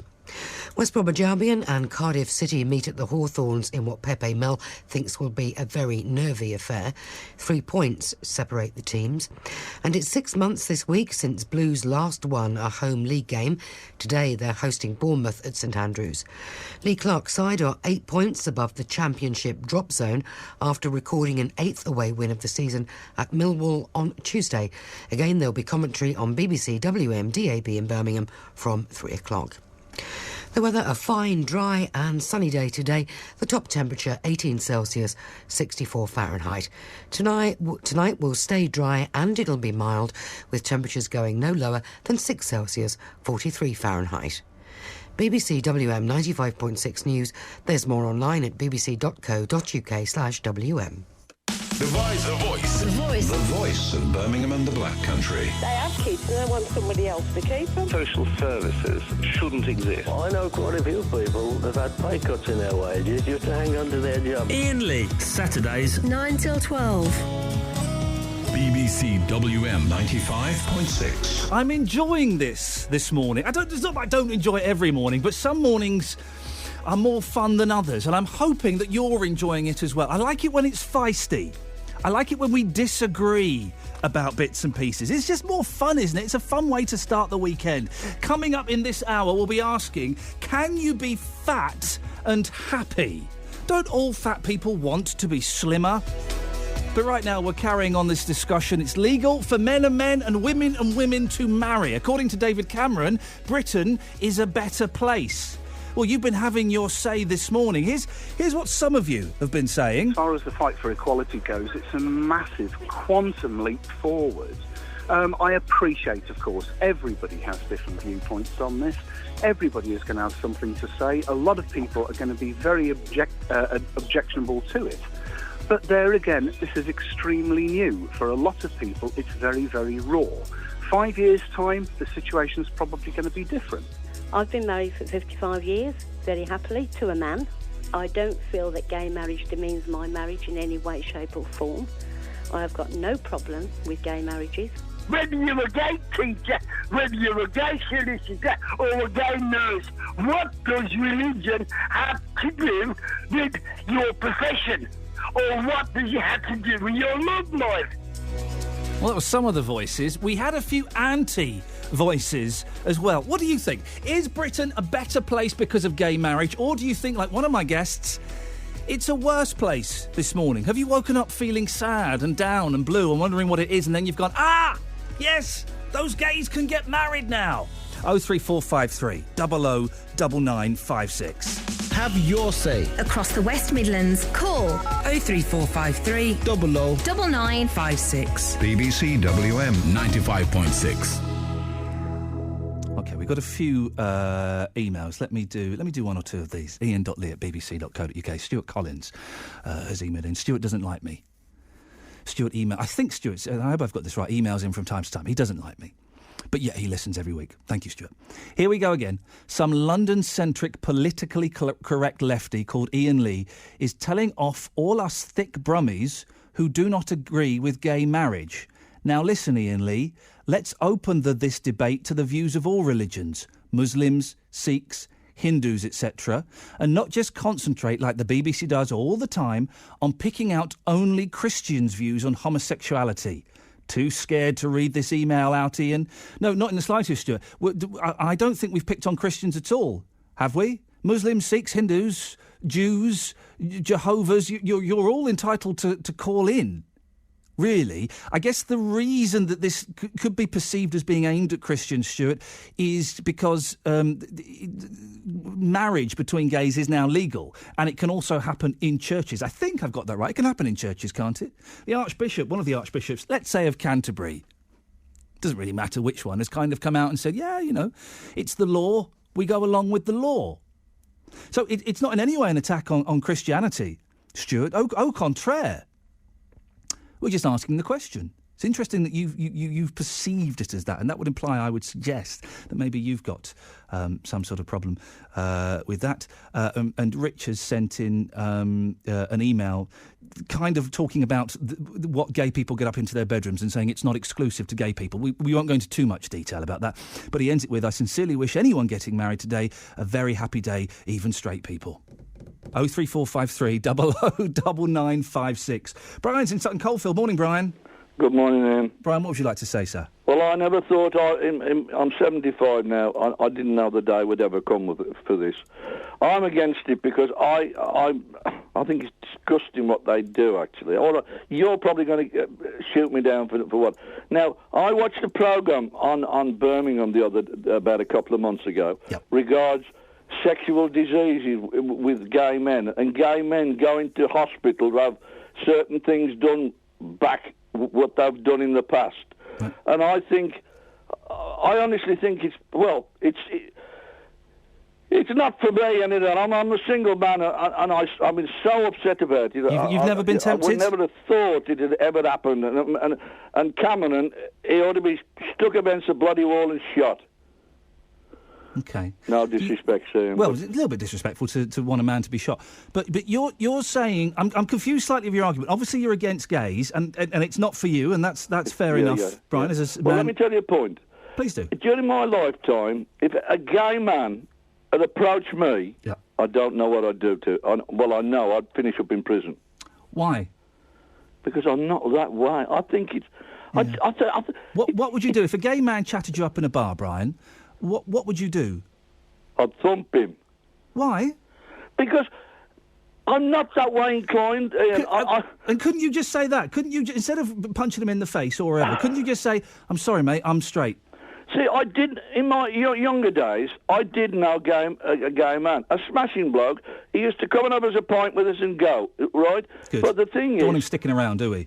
As long as he goes. He never hung about with me, and he's got... But the thing is, if you'd have watched the programme and I saw it on television not so long, and Birmingham, going from Birmingham to London, with people going in, having what they do, and having things done with themselves, it's unbelievable. I've got straight friends who've had sexually transmitted diseases. Straight friends. Yeah, so they've got it from women. I know, yeah. And women who've got it from men. So it's not... The disease isn't just exclusive to gays, to the homosexualists. But you think you make love to your wife? Yes, well, right? these days. We've been married. We've got 2 kids now. I know, Brian. I know. But you make love to your wife. And thinking... two men making... Okay. No, I'm sorry. OK, I don't want to get too medical about what happens in the bedroom, OK, because we've got young ears listening and we don't need to go into that. 03453 009956. I've been chatted up by gay people. I love it. Oh, I love it. And I let them chat me up for a little bit. Not so long, no, long time ago. I let them chat me up a little bit. And I'd say, listen, I'm really flattered, but I don't swing that way. We're not of the same... I like girls. Oh, really? You sure? Yeah, I'm sure, but thank you. I appreciate the... It's flattering. I'm not going to punch... You're going to punch an ugly woman because you don't like going out with ugly women. Well, I don't understand. You can say, no, I'm all right. Do you know what? Thank you very much. I'm flattered. Not really my cup of tea. I like to dunk my biscuit elsewhere. That's what you've got to say, isn't it? 03453 009956. Don's in Erdington. Don, ever been chatted up by a gay man? No. What would you wouldn't punch them if they did, would that, you? Unfortunately. Oh, really? Are you an unattractive gentleman? Is that what you're saying? Well, more than likely. I'm a normal man. Yes, normal. When I was young, yes, people say, that's a nice young gay lad. Yeah. Which meant I was happy-go-lucky lad. Yes. Oh, the language has changed, isn't it? That's one thing that I resent. Something terrible. Let him have the word. That word "gay" meant something special to me. I was happy. Don, let him have the word. How queer? Oh, there's another one. Let him have that. Let him have both those words, for goodness sakes. It doesn't matter. What I like, but I mean, put it this way: I don't like it. I think the natural thing in life is a man and a woman, and that's the end of it. And all right, I'm getting on. Well, I'm 81 now, so I've lived a fairly decent life. Yeah. I was in the Brigade of Guards for 12 and a half years. Oh, come on. And that must have been full of them. Well, it was terrible. I was in the band. I was in charge of a group of boys, and these young lads were picked on by the type of people we're talking about, who preyed on them unmercifully, because what we got in end days was 10 bob a week. So hang on, who was preying on who? Gay people were preying on straight people? On the young boys that I was with in the barracks, because they were easy targets for them. Right. They'd got no money. They'd come from poor families or whatever else over the whole spectrum of Great Britain. Yes. And they joined the army like me. I come from Aston in Birmingham, and I joined the army, and I learned to play the piccolo of all things. And there we go. There's a Freudian. Yes. But they did pick on them in so much as say 10 shillings a week in those days was an awful lot of money in one sense. But Don, listen, we're getting sidetracked by your piccolo playing in the army. Do you think... Yes. They were picked on by these... Yes. Do you... But listen, do you think that Britain is a better or a worse place because gay people can marry now? Worse, by far. Did you wake up did you feel any different this morning? Yes. How did you feel? What? I felt that I'd been betrayed simply because I believe that a marriage to a man and a woman is...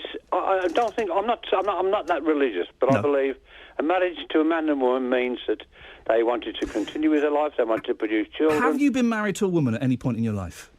I've been married for 60 years. Oh, well, I'm sorry to hear that.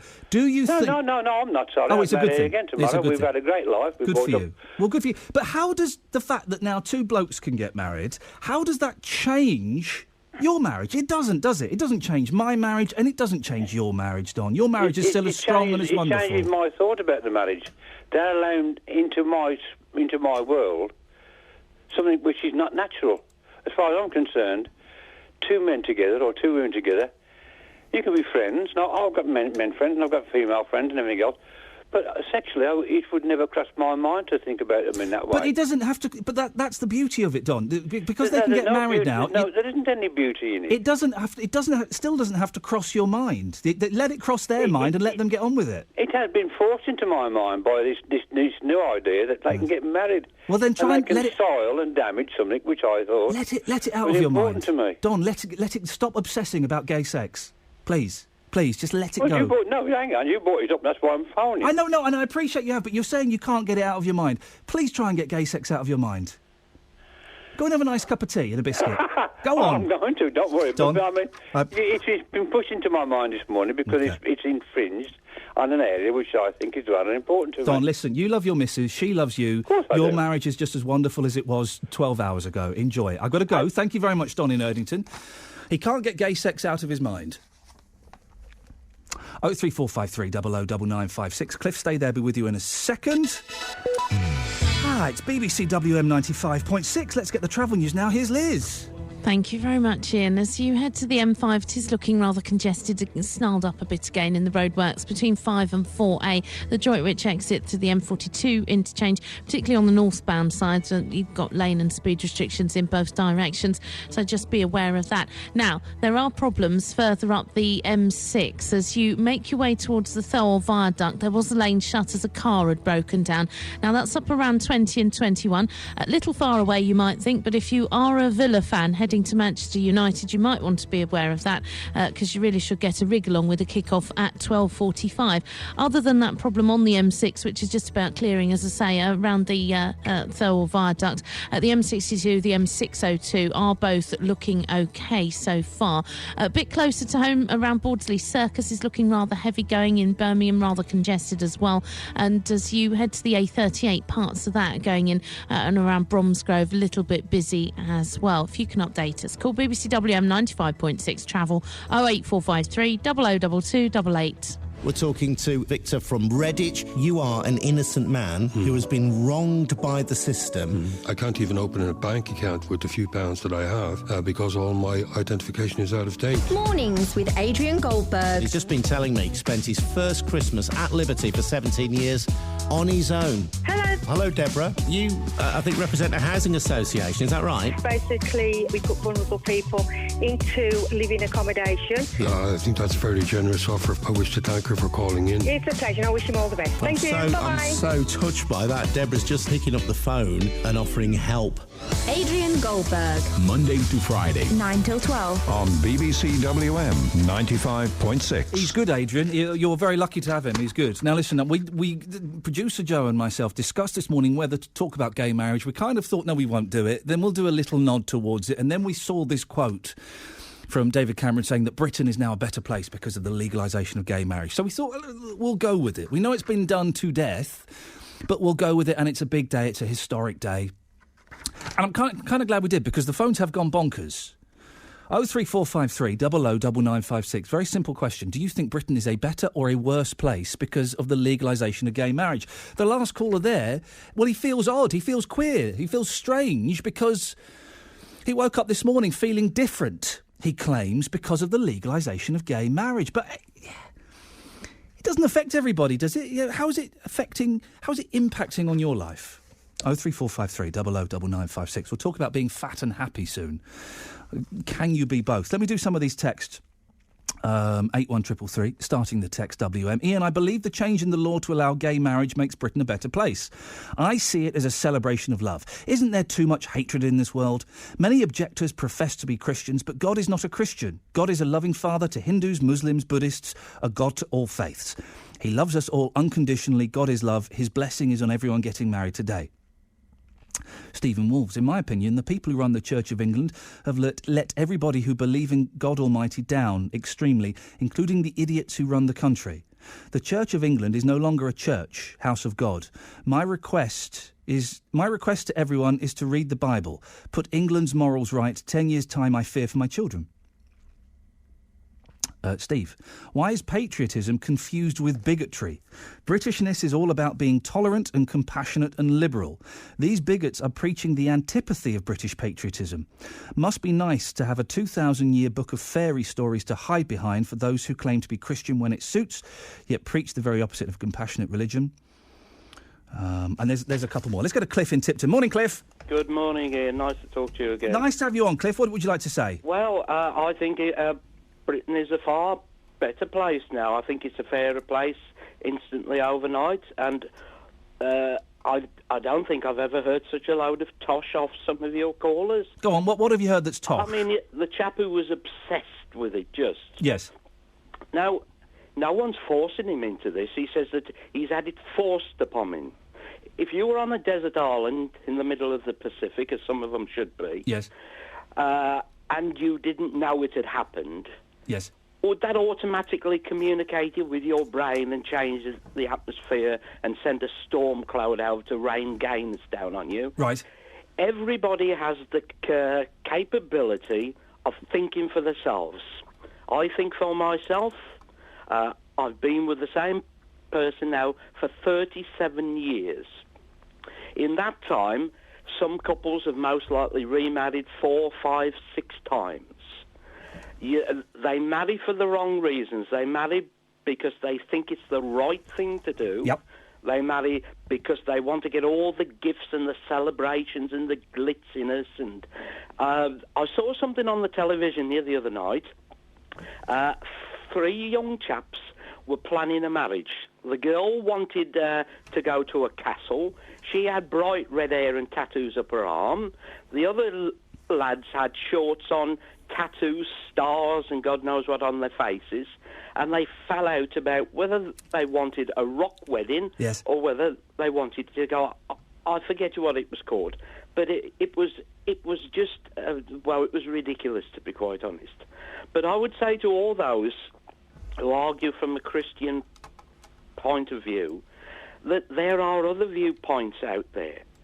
And whilst science can prove electricity and other things, there is no way that you can prove, and I mean prove, you cannot say, right, here's God now, he's come to see you. You cannot do that. And as your texter said, they hide behind a book of fairy tales and bring it out and select chapters. Cliff, I've got to move on because I've got a couple of guests lined up. I appreciate your call. It's a book of fairy tales to you. To some, it is the word of God. And I guess we have to respect that, don't we? Cliff, thank you very much. Always good to talk to you. Speak to you again next week, maybe. 03453 009956. Pensnet, Rugeley, Redditch, Rowley Regis. Have your say across the West Midlands. BBC WM 95.6. The way this show works, we'll keep on talking about that. If you want to call in about is Britain a better or a worse place because of gay marriage, you can call in at any point. But you might want to have your say on this as well. Are fat people happy? It's kind of the image, isn't it, of a jolly, overweight person, always smiling and a bit happy. But I do wonder whether they are actually happy. If you're fat, are you happy? Can you be happy? Isn't there a part of you that wants to be slimmer? 03453 009956. Being overweight is increasingly considered normal, according to England's chief medical officer. In her annual report on the state of health, Dame Sally Davis said it was a concern, adding that many people don't even recognise that they've actually got a problem. But if you're happy, well then, does it really matter? We can speak now to Vanessa Dodsworth, who lost 7 stone in weight, and Catherine Shredecki, who is a size acceptance campaigner. Good morning to both of you. Good morning. Catherine, what is a size acceptance campaigner? What does that mean? Size acceptance is about looking at where you are with your body and saying, well, that's okay, irrespective of where you are with it. I understand weight loss. I completely understand it. I'm against it. I think it's dangerous and I think it's pointless. 97% of diets do fail and people put on more weight than they had before. But I understand that there's a lot of pressure on people to lose weight, and I understand that. But body acceptance is a place where you just say, this is how I am and I'm going to live from this point forward. I'm not going to compromise my life because I feel uncomfortable or other people don't like how my body looks. Vanessa, why did you lose weight?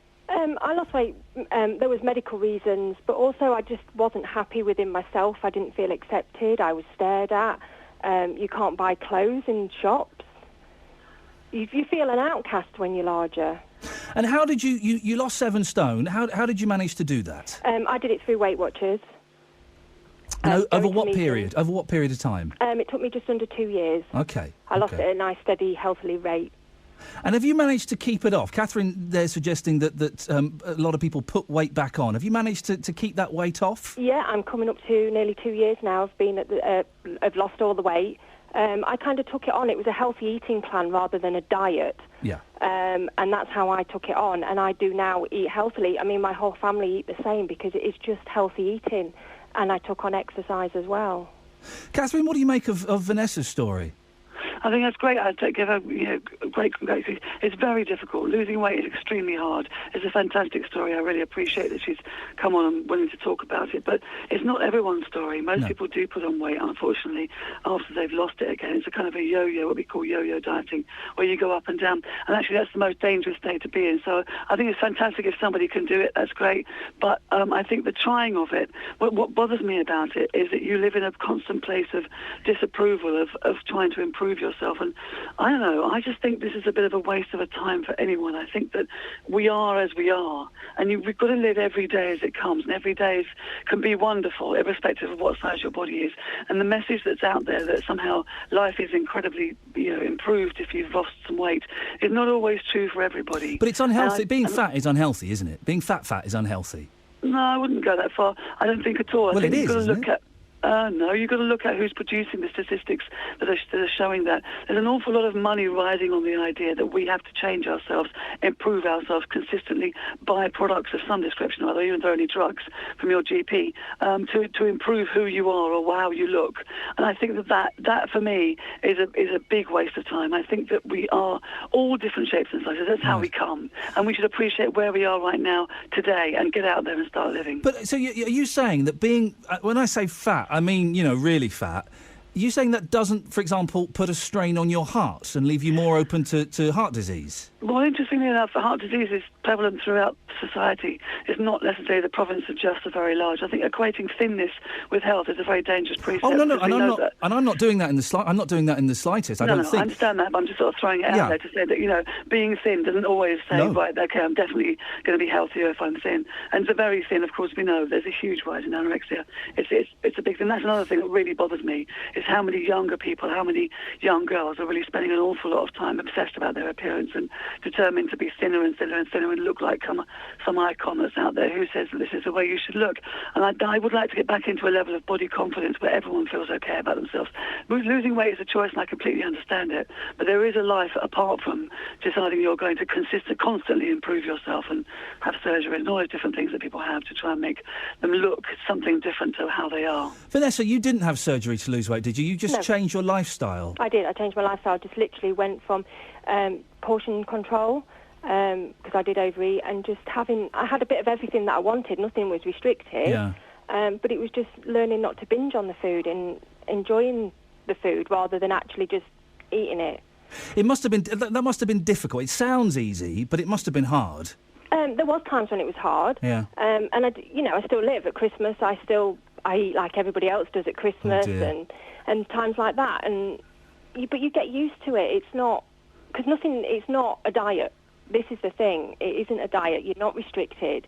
It is just healthy eating. The food I eat is the same as everybody else. You said there were health problems. Do you mind me asking what those were? I suffered a knee accident, right. And I struggled. I couldn't run or walk with my children. I had back trouble, and it was mainly joint problems that I had. Yeah. And now. And was that because of your size? Yes. Right. I ran 10k last year. Oh, blimey. Yeah, I go to the gym 3 times Oh, a you're week. not. Oh, Vanessa, stop it, for goodness sakes. There's no need to do that. Sorry, it's good fun. It is fun. I never bought into this getting fit thing is fun. But, Catherine, there are other health examples, and surely it's dangerous, isn't it, Catherine, to deny that larger people, they are putting their health at risk? No, I just can't go that route with you. I'm really sorry to say no. First of all, I just appreciate what Vanessa said. I think it's fantastic. And I am also a gym attendee. Even though I'm very large, I still go to the gym 3 times a week myself. And I totally approve of that lifestyle, the idea of eating healthily. Why do you go to the gym? I'm actually a fitness instructor. I used to teach class, I don't do it so much now, for larger women, and that was my thing, because I do believe that fitness is really, really important keystone for health, to keep moving, because that's one of the things that happens to larger people, is as they get larger, they tend to stop moving. They tend to be more sedentary. They don't want to go out, because we do get laughed at, and we do get made fun of, and so we stay at home more. When people come in, and am I allowed to ask how big you are?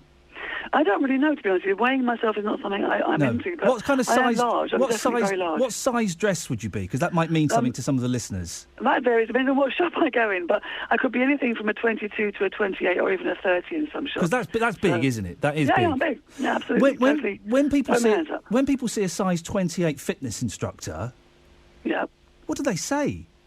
Well, as I said, normally I'm teaching people of a similar size to myself, so it's never really a shock. But to fitness professionals, it's a horror. It's a level of horror. You mean you are qualified? You mean the YMCA qualified you?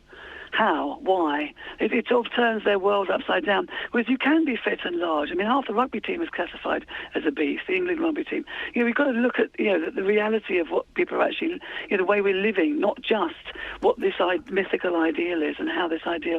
And you know, to coin an old-fashioned word, it is very oppressive to imagine that somehow you're wrong. There's something wrong with you, and you are always wrong. And no matter what you do, even if you're brilliant, your brain is amazing, and your achievements in your life are fantastic, and you've done all the wonderful things that you know that the people will admire.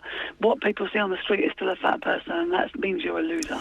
And this is what I'm trying to challenge. Is that this is not true. I think you're right to challenge that. And I don't know if what feedback both of you have had, but this whole thing of the size zero and these stick thing supermodels, I don't think men, for what their opinion is worth, I don't think men like that kind of shape either. Men, from my personal experience, and we'll get lots of calls either backing me up or having a go at me, men like, I nearly said like normal sized women, whatever that means, but kind of 12, 14, 16. Well, that is the normal size. Right. I think the average size in the UK is between a 14 and a 16, so that is average. Yeah, normal is a bird I tend to try and avoid, because who knows what that is. I don't know, I wouldn't go into men's preferences as being a guidance for how women should be, because that again is going into a place, well, I want to be approved of rather than just approving of yourself. I totally agree. I'm just using that as a personal example of where I'm coming from, but I can understand why you wouldn't want that to be. Vanessa, what have people's attitudes been have they changed their attitudes since you've lost weight? Yes, they do, completely. And not so much close friends or anything, but just it is the concept of everybody else. The way when you walk down the street, you're not stared at. When you go in a shop, the looks that you can get from people. And I know it's acceptance of other people, but it means a lot when you're not laughed at in the street because of the size of you. Yeah. Catherine, the question we're asking this morning is, can fat people really be happy? Well, of course. Of course they can. There's a lot of people who are outside the norm, as you like to say, or the average of society. A lot of people who live on the edge, you know, people living in different ways in different societies, different sexuality, all kinds of different things, different religion. Can you be not normal and happy? Of course. Not average and happy? Of course. Of course you can. It depends on your own attitude towards yourself. And this is the very reason why I do all this, is just saying that you can be happy. You can just accept where you are right now and move forward from this point forward and say, right, this is how it is. I'm going to live. I'm going to really get out there and I'm going to live. I'm not going to let anything stop me. Even other people's opinion of me doesn't matter to me. I'm out there. Listen, thank you very much, Catherine. Nice to speak to you. Catherine Schradecki, a size acceptance campaigner, and Vanessa Dodsworth, who lost 7 stone in weight. Over to you. Over to you, dear listener. 03453 009956. What's your personal story? Have you been big and did you want to change the way you were? Maybe you're big now. And I use the word fat there deliberately. And I meant to ask Catherine, actually, if she finds the word fat offensive. I wasn't doing it to rile anybody. I was doing it because it's the word. And some people have tried to ban the word fat because they see it as demeaning and offensive. I don't agree with that. It's a descriptive word. I don't know what clinically obese means. I don't know what dangerously overweight means. I know what I mean when I say the word fat. I have an image in my head. That's why I was using that word. Can fat people be happy?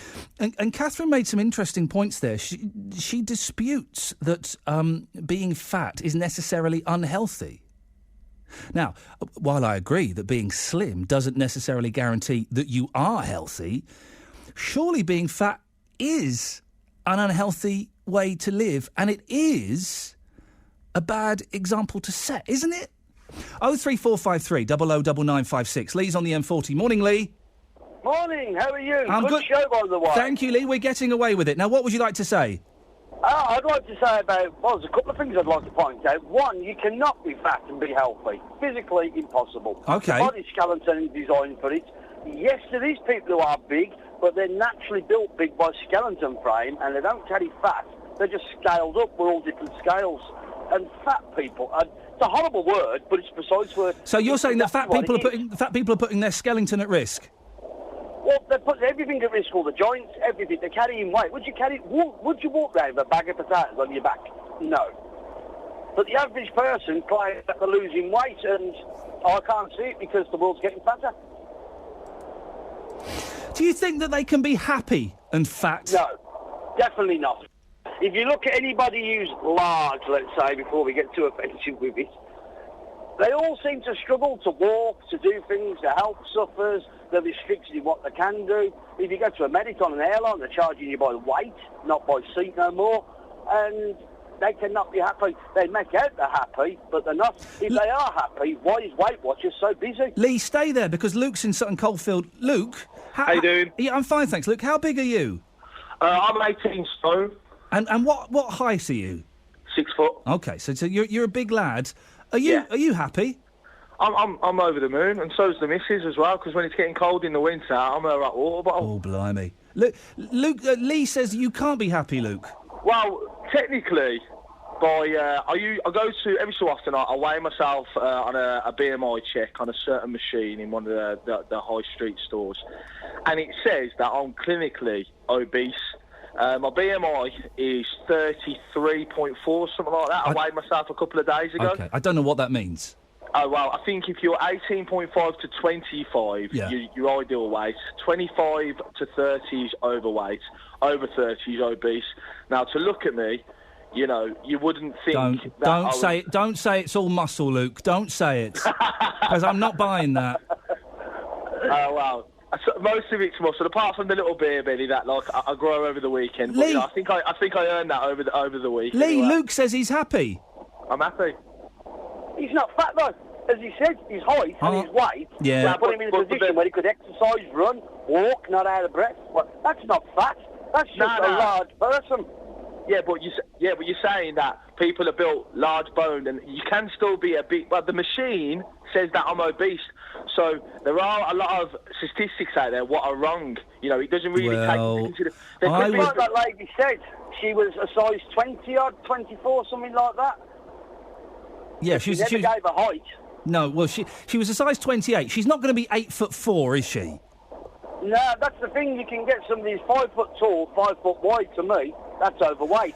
Your man on the phone at the moment is not fat. I bet he actively does things in life and no problems. He's a big built person. Look at rugby players. Look at Wayne Rooney. There's a brilliant example. Looks chubby. Who's as fit as him? No one. Luke? Pardon? Yeah, you can still be classed as overweight if you're a certain size. That's what I'm trying to say to you. But that's not fat. Fat to me is when you struggle to do your trousers up, struggle to stand up. You see people red in the face just walking. Well, that's the thing. Like, I do rather like a 30-inch waist.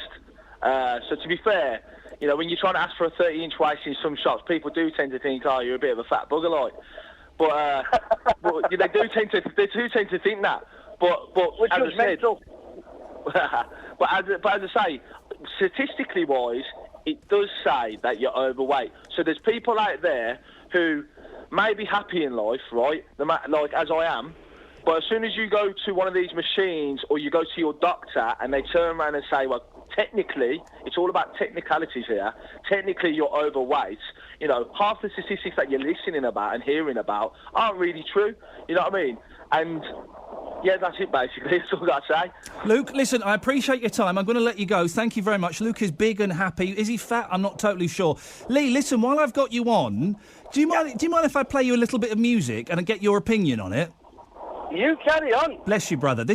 We're asking for musicians 60 and over, people who are out there a bit older who are making music, to send in their music, and we're going to use this show as a forum, as an opportunity to launch them, and people can be as honest as they want. This is from Just Bev. It's the name of the group. What's the name of the fella? Is it Gordon or something, I think? It's Gordon. He's a solo act, okay? And this is his version of Dance the Night Away. Have a listen to this, Lee, and let me know what you think.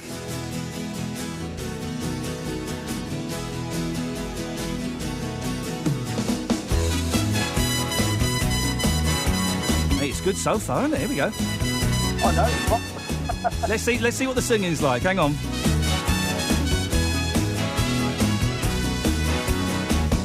Here comes my happiness again. Right back to where it should have been. What do you reckon so far, Lee? But I got a confession. I used to be an entertainment manager in a pub, and that I would imply, but I wouldn't go above pub level. He's got a good pub voice there. Right, and let's get to the chorus, and then we'll hang on a second. Here we go. Here comes the chorus. Just wanna dance the night away with senoritas who can... Right, Lee. So Gordon comes in and he says, "Hello, Lee. Listen, you're the pub landlord. I've got a CD here. What's the chance of a gig?" What would you say to him? Listening to that, I would give him a gig because he's got the kind of voice that gets people up and going, but he's not a solo artist that make millions, if you know what I mean. Right, Lee. Thank you very much. He's a great pub person. He's a great pub person. Thank you, Lee. Well, that's not bad. I can imagine after a few shandies getting up and having a little boogie woogie. I can imagine that.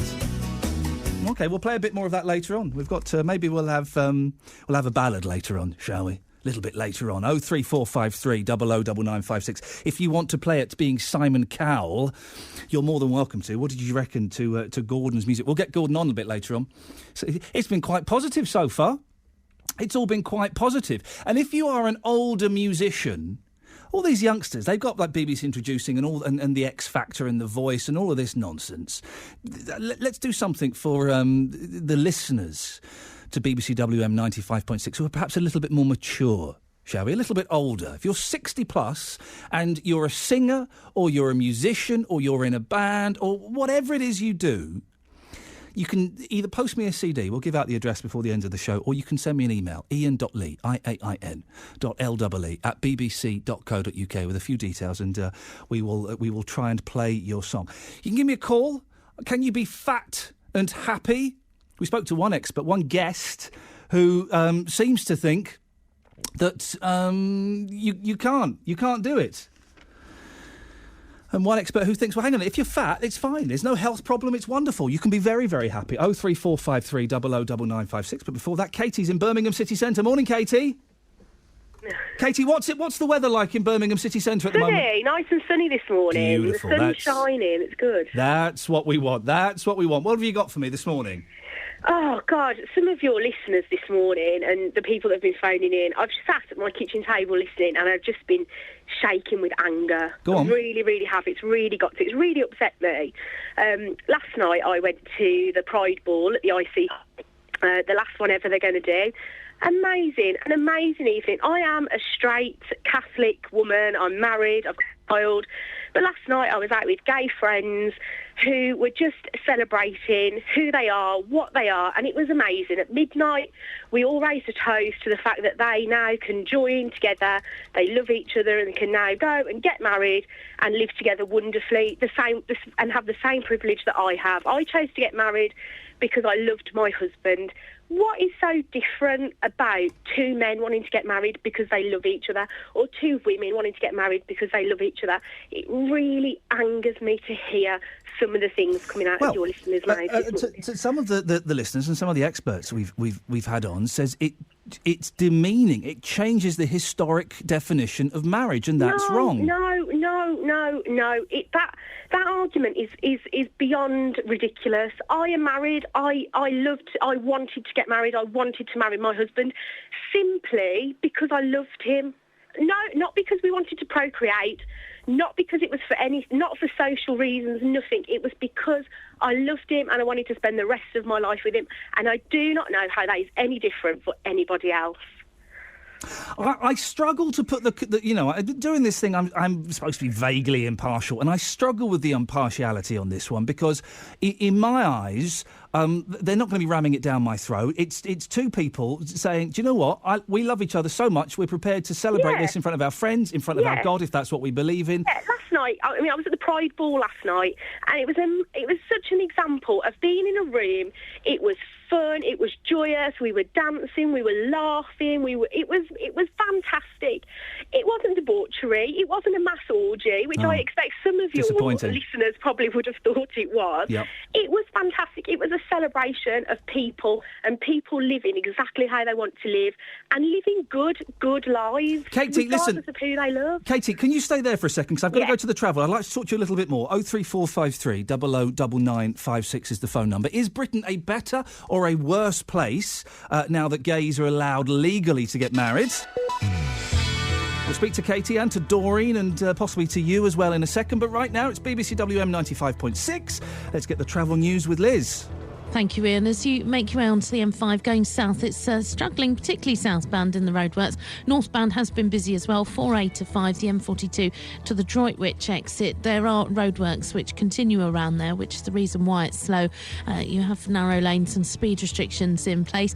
In and out of Birmingham is rather patchy and slow in places along parts of Hagley Road, particularly passing Monument Road, going in and out of the city. Round Kings Heath is quite heavy on the A435 near to Addison Road and the supermarket as well.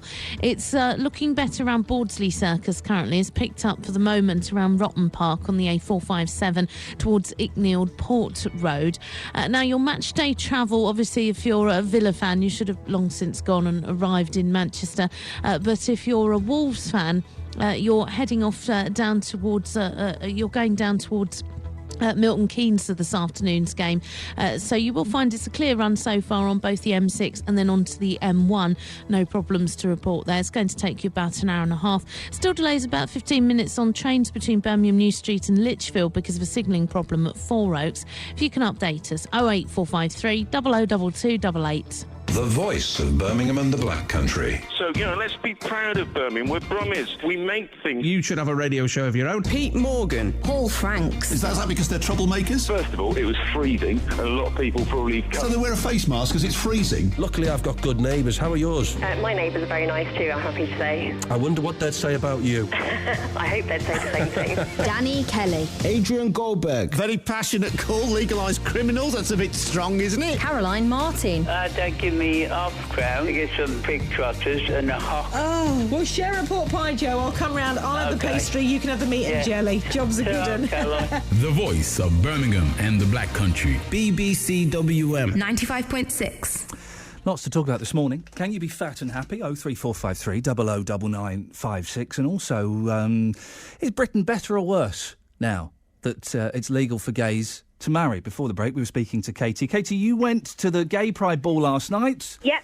And you had a thoroughly good time. And you're straight. You're married to a bloke. I'm married to a man. God, that's amazing, isn't it?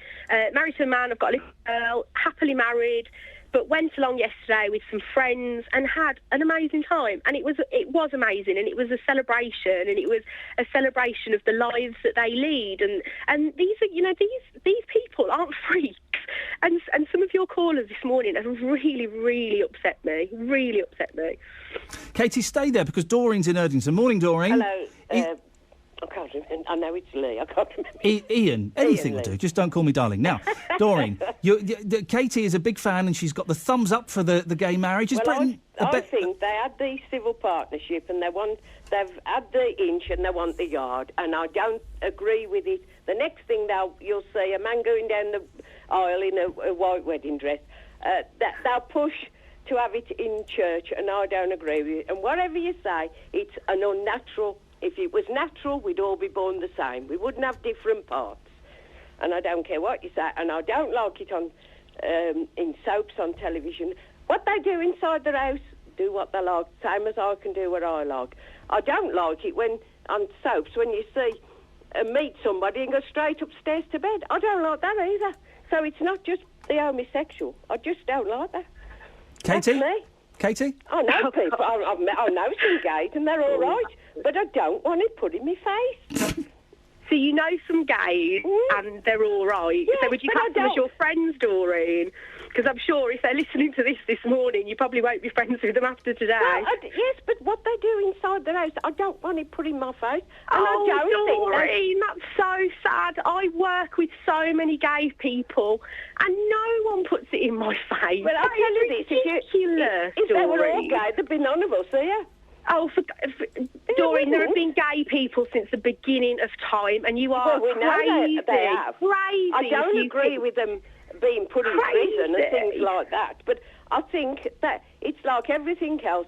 They give it everybody else. You're talking about them, Doreen, like they're like another race, or they're from aliens from outer space. They're people. They could be your children. We know they can't could help be your grandchildren.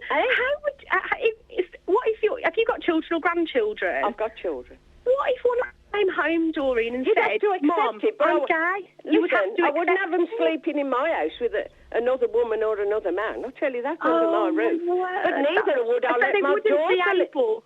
Sorry, I'll let you speak, sorry. Neither would I let my daughter sleep with a boyfriend under my roof. So it's the same thing. Is that before they were married? So Yeah. would you let your son bring a girl home once he's married to sleep in your house?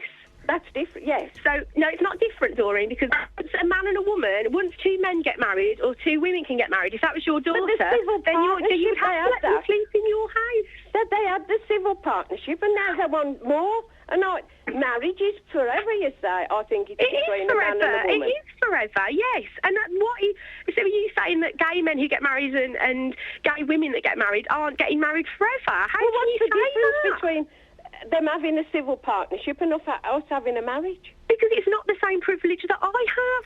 They deserve the same civil right. partnership is more or less the same. It's not marriage. A civil partnership is not marriage. Well, what is it then? It's a piece of paper. They've got the same rights as you and me.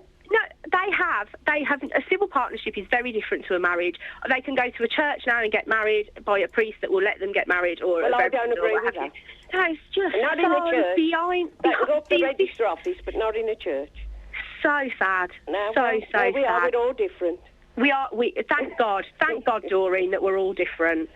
But there we are. That's my what's it? And I'm sticking to it. This is what worries me. I have friends who are gay. I have friends who have got children who are gay. And the one thing that upsets them the most when not the fact that their children are gay, but people's attitudes towards them and people's attitudes and what they're going to face. And it's attitudes like yours, Doreen. And you say that you've got friends that are gay, but you don't want it in your face. No, I don't like to see two men or kissing in the street. You know, I think it's, to me, it's an unnatural thing to do. Okay. Doreen? Do you know what?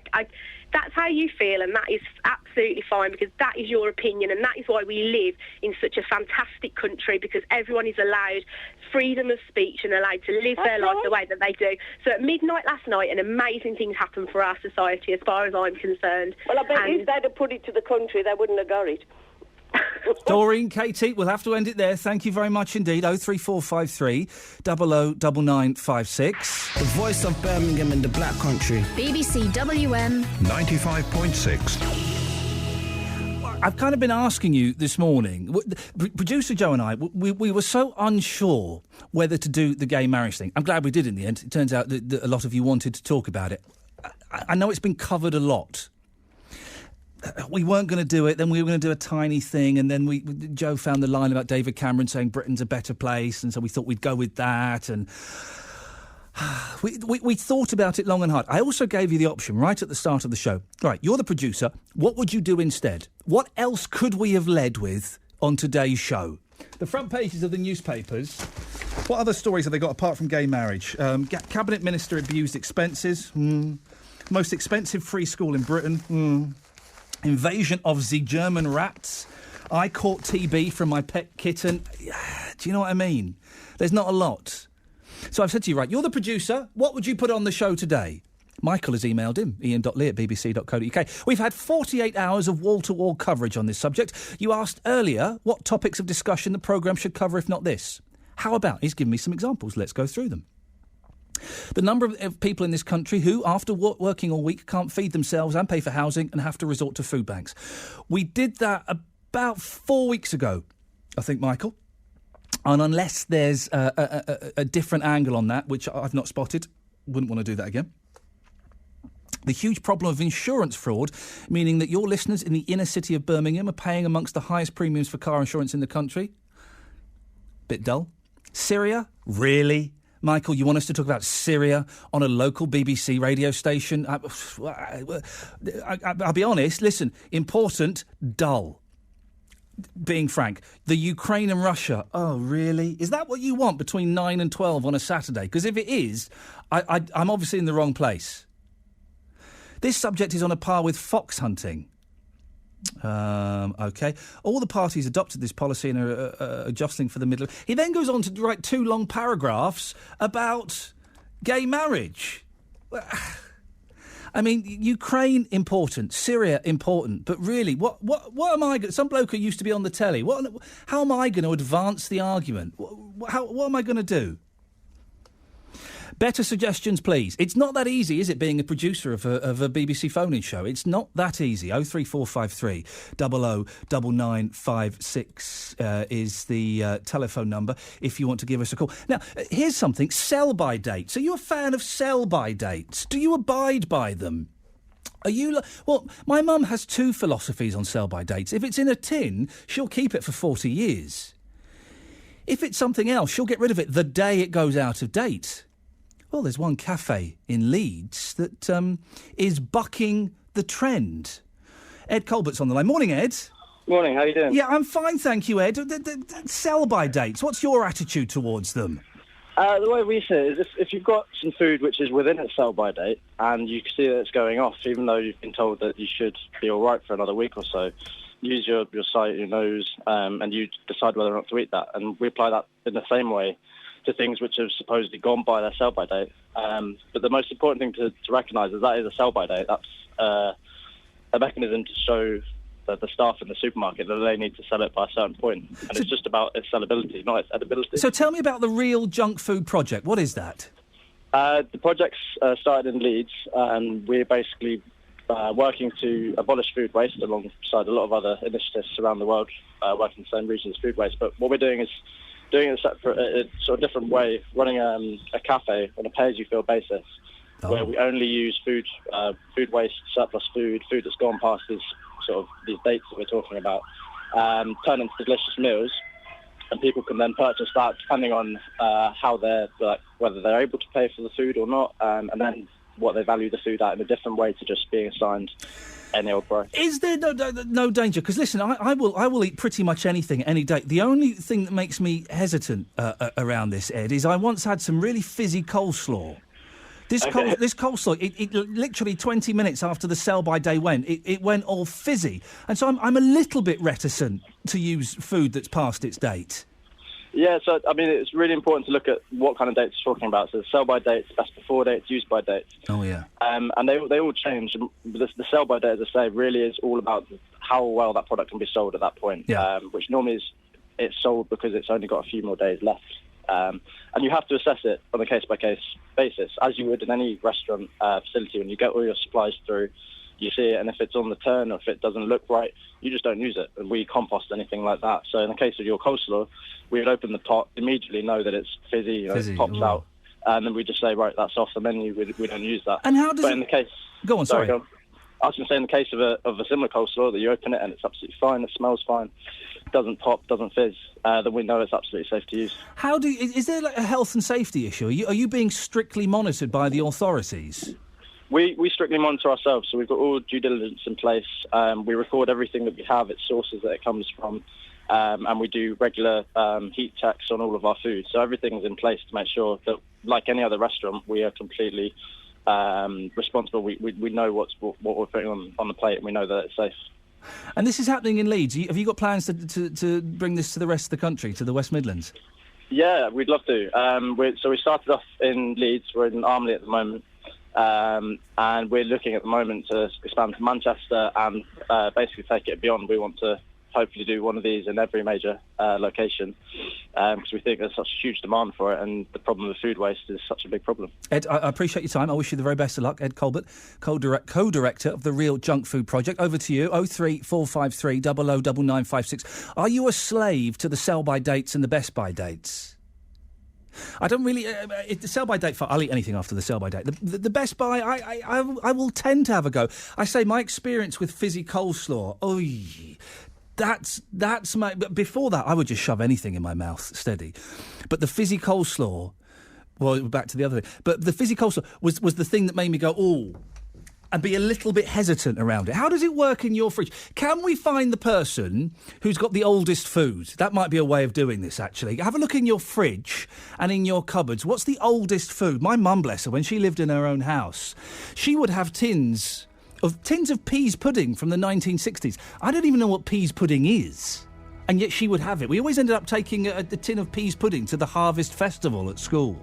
03453 009956. Do you follow strictly the sell-by and the best before date? And go and have a quick listen. Go and have a quick look in your fridge and in your cupboards. Let's find the oldest food we can, please. This is BBC WM 95.6. News is coming up. And another hour of this nonsense. I can only apologise.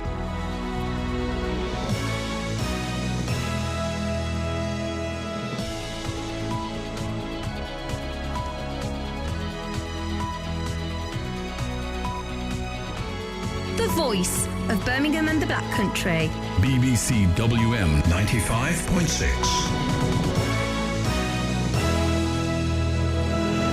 It's 11 o'clock exactly. Let's get the latest news now with Nicole Pullman. Greater Manchester Police have charged a nurse with murdering 3 patients at Stepping Hill Hospital in Stockport. Victorina Chua, who's 48, is also accused of 31 other offences, including poisoning. He was first arrested in January 2012, 6 months after the police began investigating the contamination of medical products at the hospital. He'll appear before magistrates later.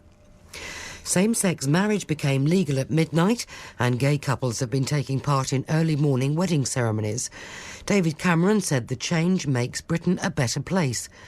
Gay marriage will become legal in Scotland in October, but there are no plans for Northern Ireland. A number of MPs and religious groups remain opposed to gay marriage, but the Labour peer, Lord Collins of Highbury, believes today is a good day for equality. We're celebrating today because people are going out there and celebrating their relationship, giving a commitment to each other, which I think is an embodiment of Christian values, even though I'm not a Christian.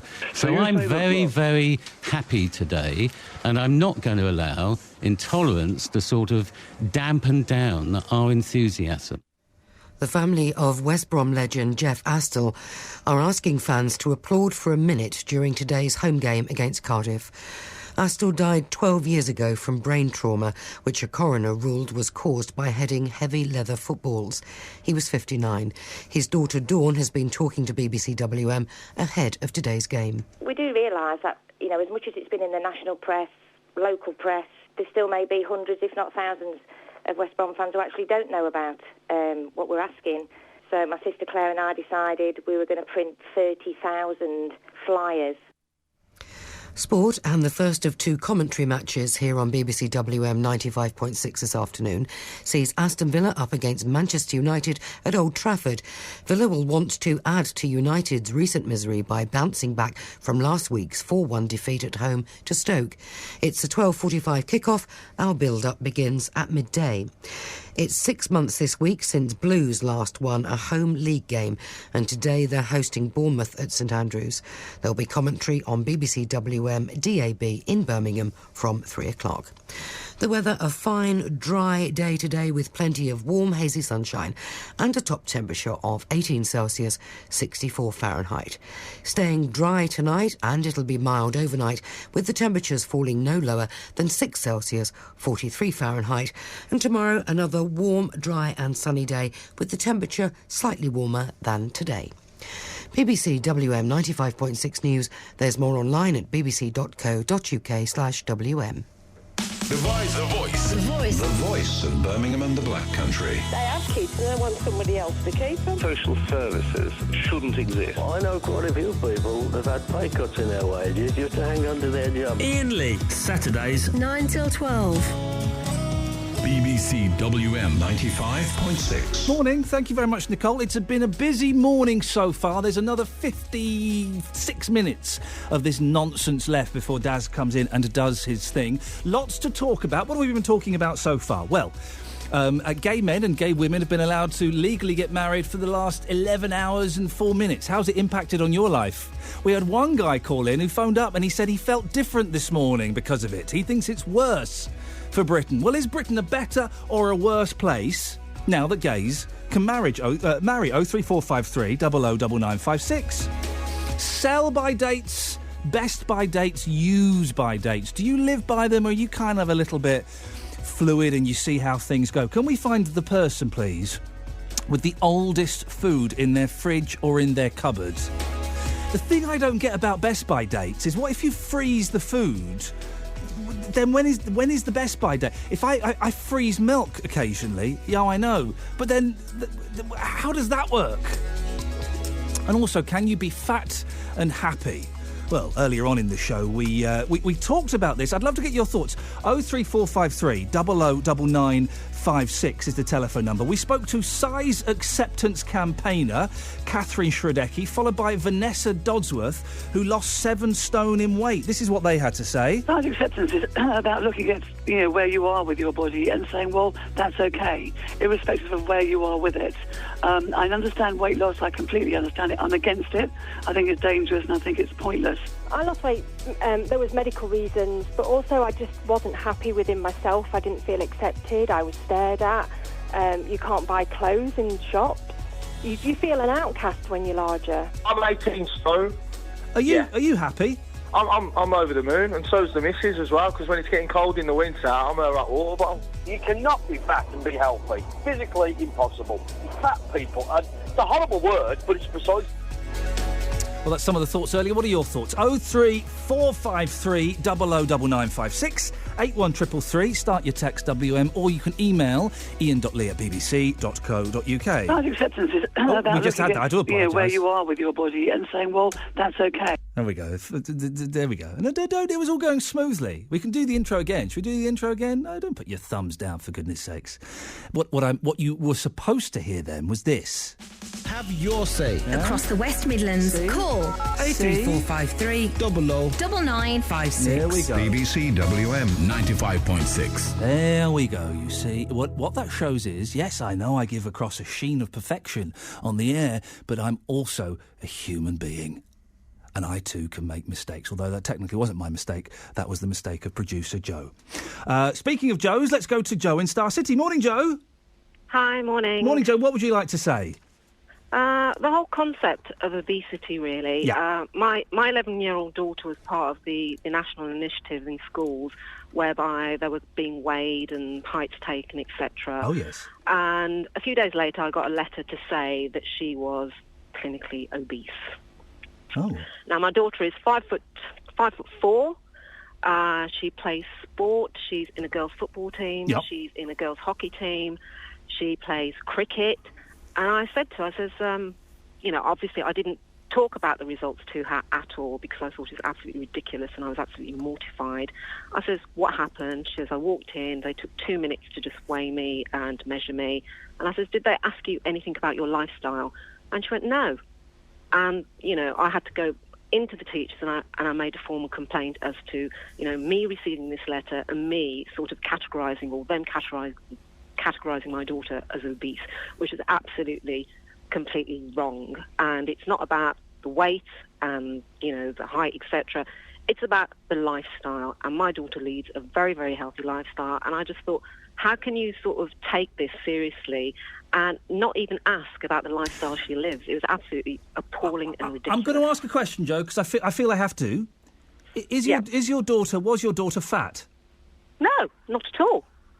Not at all. She's 11, yeah. And she looks like a woman, basically. Right. I'm not quite sure what that means. Right. Well, she's got curves. She's 11, and she would be a size 10. Okay. So a size 10 is not. You were talking about sizes earlier on, and the lady that was going to sell 26, 28. Well, yes. She's a size 10. Okay, I have a vague grasp of what those figures mean. So, but why did they then decide that she was obese? Because of this BMI nonsense. Right. So, because on the chart, as the guy earlier on was saying, he says I'm 33 on the BMI, which again I know doesn't mean anything to you, but is categorised as obese. And whatever BMI monitor they used for my daughter, she was classified obese. Just on statistics, nothing to do with what she eats, nothing about the lifestyle she leads. Well, I don't understand why. I just think it's preposterous. I don't understand why what lifestyle is relevant, because you can get fat people who do lead an active lifestyle, can't you? Yeah, I think you can, but in the context of a child, yeah. I think you need to be more realistic. And to get a letter home, and obviously I threw it straight in the bin, and I didn't even discuss it with her. that, she's being, I'm not going to tell her that she's been categorised as obese. And that's probably, way, I would she's suggest not. that's right, not to mention not. it to her. Not at all, not at all. Are you fat, Joe? Yeah, no, I'm not. I train 3 or 4 times a week. I run a couple of times a week, so no, I'm not overweight. And that's the reason I do it. 1, to remain healthy, and 2, to keep my weight under control. Joe, thank you very much indeed. 03453 009956. What I need is, can someone phone up? Do you know how they do this, producer? How they work out your body mass index and what that even means, and how they tell you you're clinically obese? Because you do hear stories of people being told they are obese, but they don't look fat. Does that make sense? 03453 009956. Maybe you're a doctor or a nurse, or you're a dietitian or something. Someone could let me know how that works. And I was slightly unsure of the point that she was making there, because fat people can still lead active lives, can't they?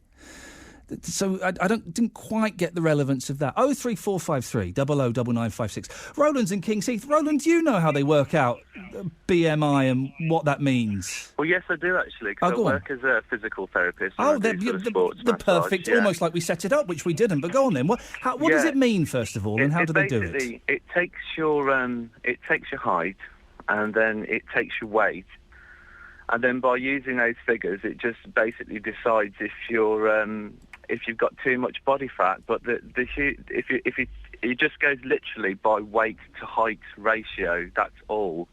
So you could have a bodybuilder who might weigh sort of your 18, 19 stone of muscle, and they'll come out clinically obese every time.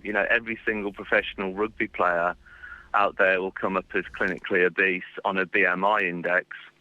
And actually, hearing the lady talk about that before, I think what the government's tried to do is come up with this sort of one-size-fits-all approach to measuring people's weight, because actually to do it all individually with each person holistically and find out what muscle density they've got to fat, what their lifestyle's like, to look at that person as an individual in their individual circumstances would be so costly and so time-consuming.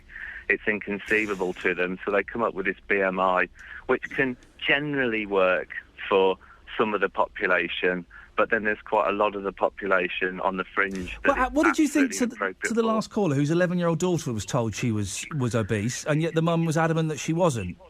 Well, the thing is, it's interesting to know how they came to that conclusion. If they just went from weight and height, then that can just completely fall off the chart. Right. It can be totally out the ball if or if they can use what's called a body fat caliper test. Oh, or the best one is what's called bioimpedance, where they put electrodes on your hands and feet, and they run a current through your body. What's wrong with just saying to someone, right, strip down to your pants, right, you're fat? Why can't we just do it that way?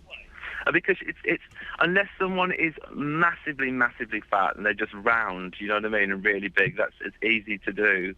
But what you can't always see so much is how much muscle someone's got. I mean, if someone's really muscular, then obviously the muscles pop out. Yeah. But it's hard to tell with the eye what the ratio is, know.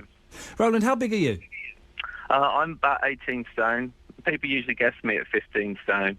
But I've always been heavy. Okay, how tall are you? About 6'3". Okay, so you're a big lad. So I'm 6'3". I've got literally no idea what I weigh, as I haven't weighed myself in years.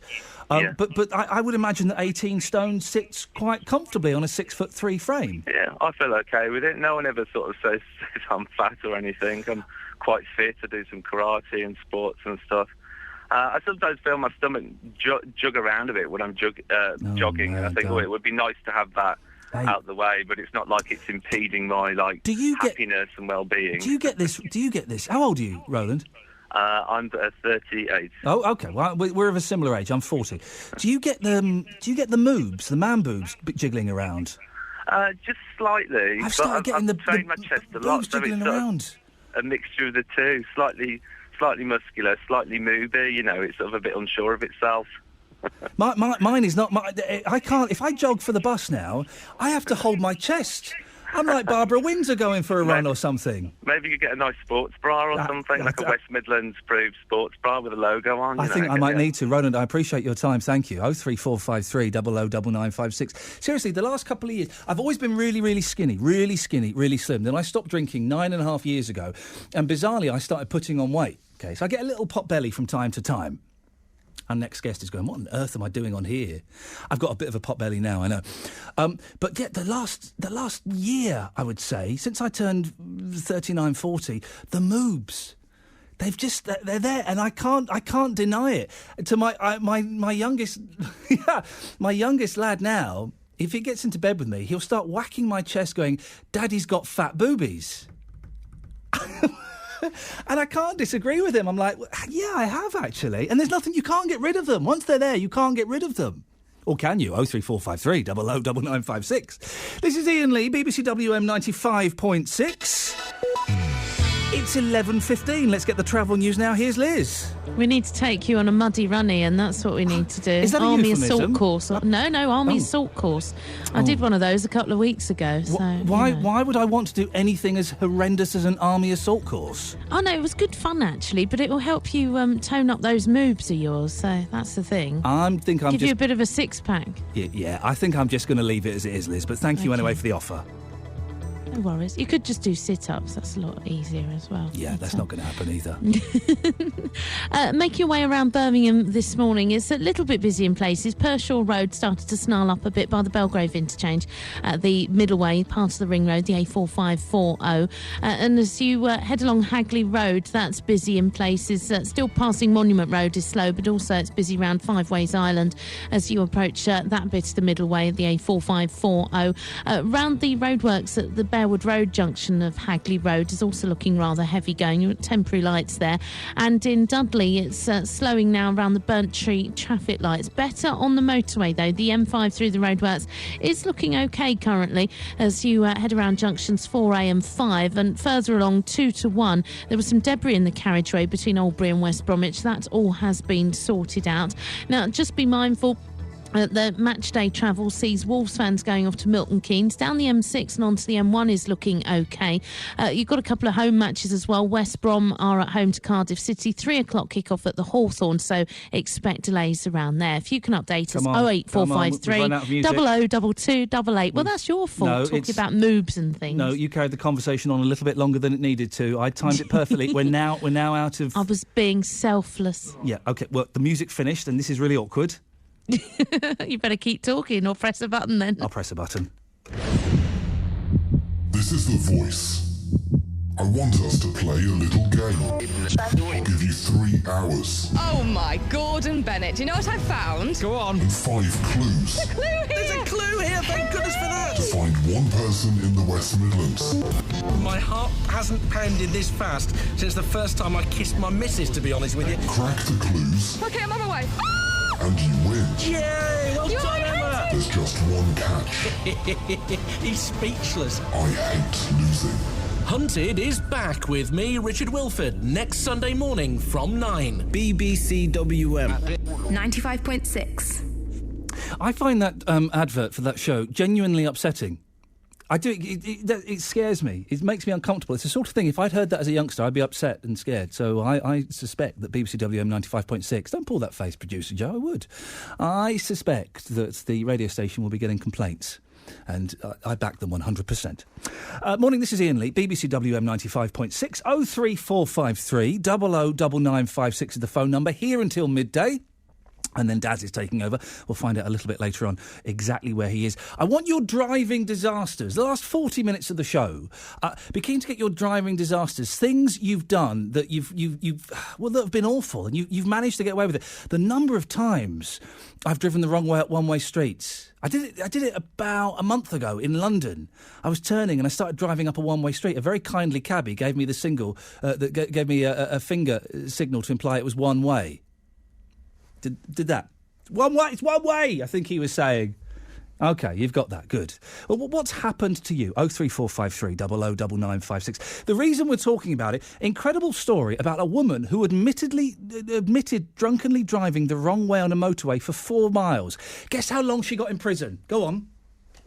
She got away with it! She got away with it.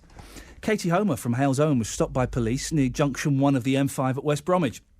Cameras showed her driving into the path of lorries on the southbound carriageway on the 4th of December. Care assistant Homer was given a 4-month jail term, suspended for 12 months at Wolverhampton Crown Court. Well, joined now by Nick Freeman, who is a lawyer known as Mr. Loophole. Nick, you didn't work on this case, but how on earth did this woman get away with it, do you think? She didn't get away with it. She, in addition to the suspended sentence, she also received 180 hours community service. She was disqualified for 3 years. And the situation, obviously this was a very serious offence. She pleaded guilty very early. The court has to balance the seriousness of the offence with the things that are in her favour. Normally, if you drive dangerously, you can expect a custodial sentence, an immediate one. And in her case, it was aggravated by the drink. She was twice the legal limit. She ignored the warnings of other drivers. It was a fairly protracted period of driving. And also, she was driving with a medical condition. She was depressed. So that would definitely mean custody. Yeah. But on the other side, she pleaded guilty very early. She was genuinely remorseful for what she'd done. She was a lady, I understand, of good character, and she had an unblemished driving record, and she was going through a very difficult record. And I think, bearing in mind the prisons are overcrowded, it costs a lot of money to send people to prison, the courts took a view, the judge took a view that this is really a respectable lady who's fortunately not caused any accident. I mean, she could have caused fatality. She was driving the wrong way up the M5. One of the lorry drivers, it was his daughter's birthday, and he thought he was going to be killed. Oh, dear. She was extremely fortunate to avoid immediate custody. But I don't think it's fair and accurate to say she got away with it. You because are she's right. going to do unpaid work for the community, 180 hours, and she's off the road for quite a substantial period of time. And I don't think she's the sort of person who's going to come back before the courts again. So it was a balancing exercise. Many judges would have given her an immediate custodial sentence. This judge decided in his wisdom to suspend it. She was lucky, though, not to go to prison for that. She went right to the edge, to the edge of that precipice. And, of course, that in itself, you know, the time that she's stopped by the police, because, of course, they made attempts to stop her and they were unsuccessful. So from that time that she was arrested to the months that follow, she's imagining, and she will be told by her lawyers, you must prepare yourself for immediate custody. So that in itself is a nightmare experience. It's extremely stressful to her and her family. And, you know, the courts have to balance the remedial and the punitive aspects of sentencing. They've got two different things they have to consider. And, you know, many people would argue that in this case that the judge actually got it right. At first flush, she deserved to be locked up. But when you consider everything, on balance, better to do unpaid work for the community because she's not going to come back again. She's not going to trouble us again. And save that prison space for a more deserving case, of which there are many who, of course, are being cautioned, not even being charged.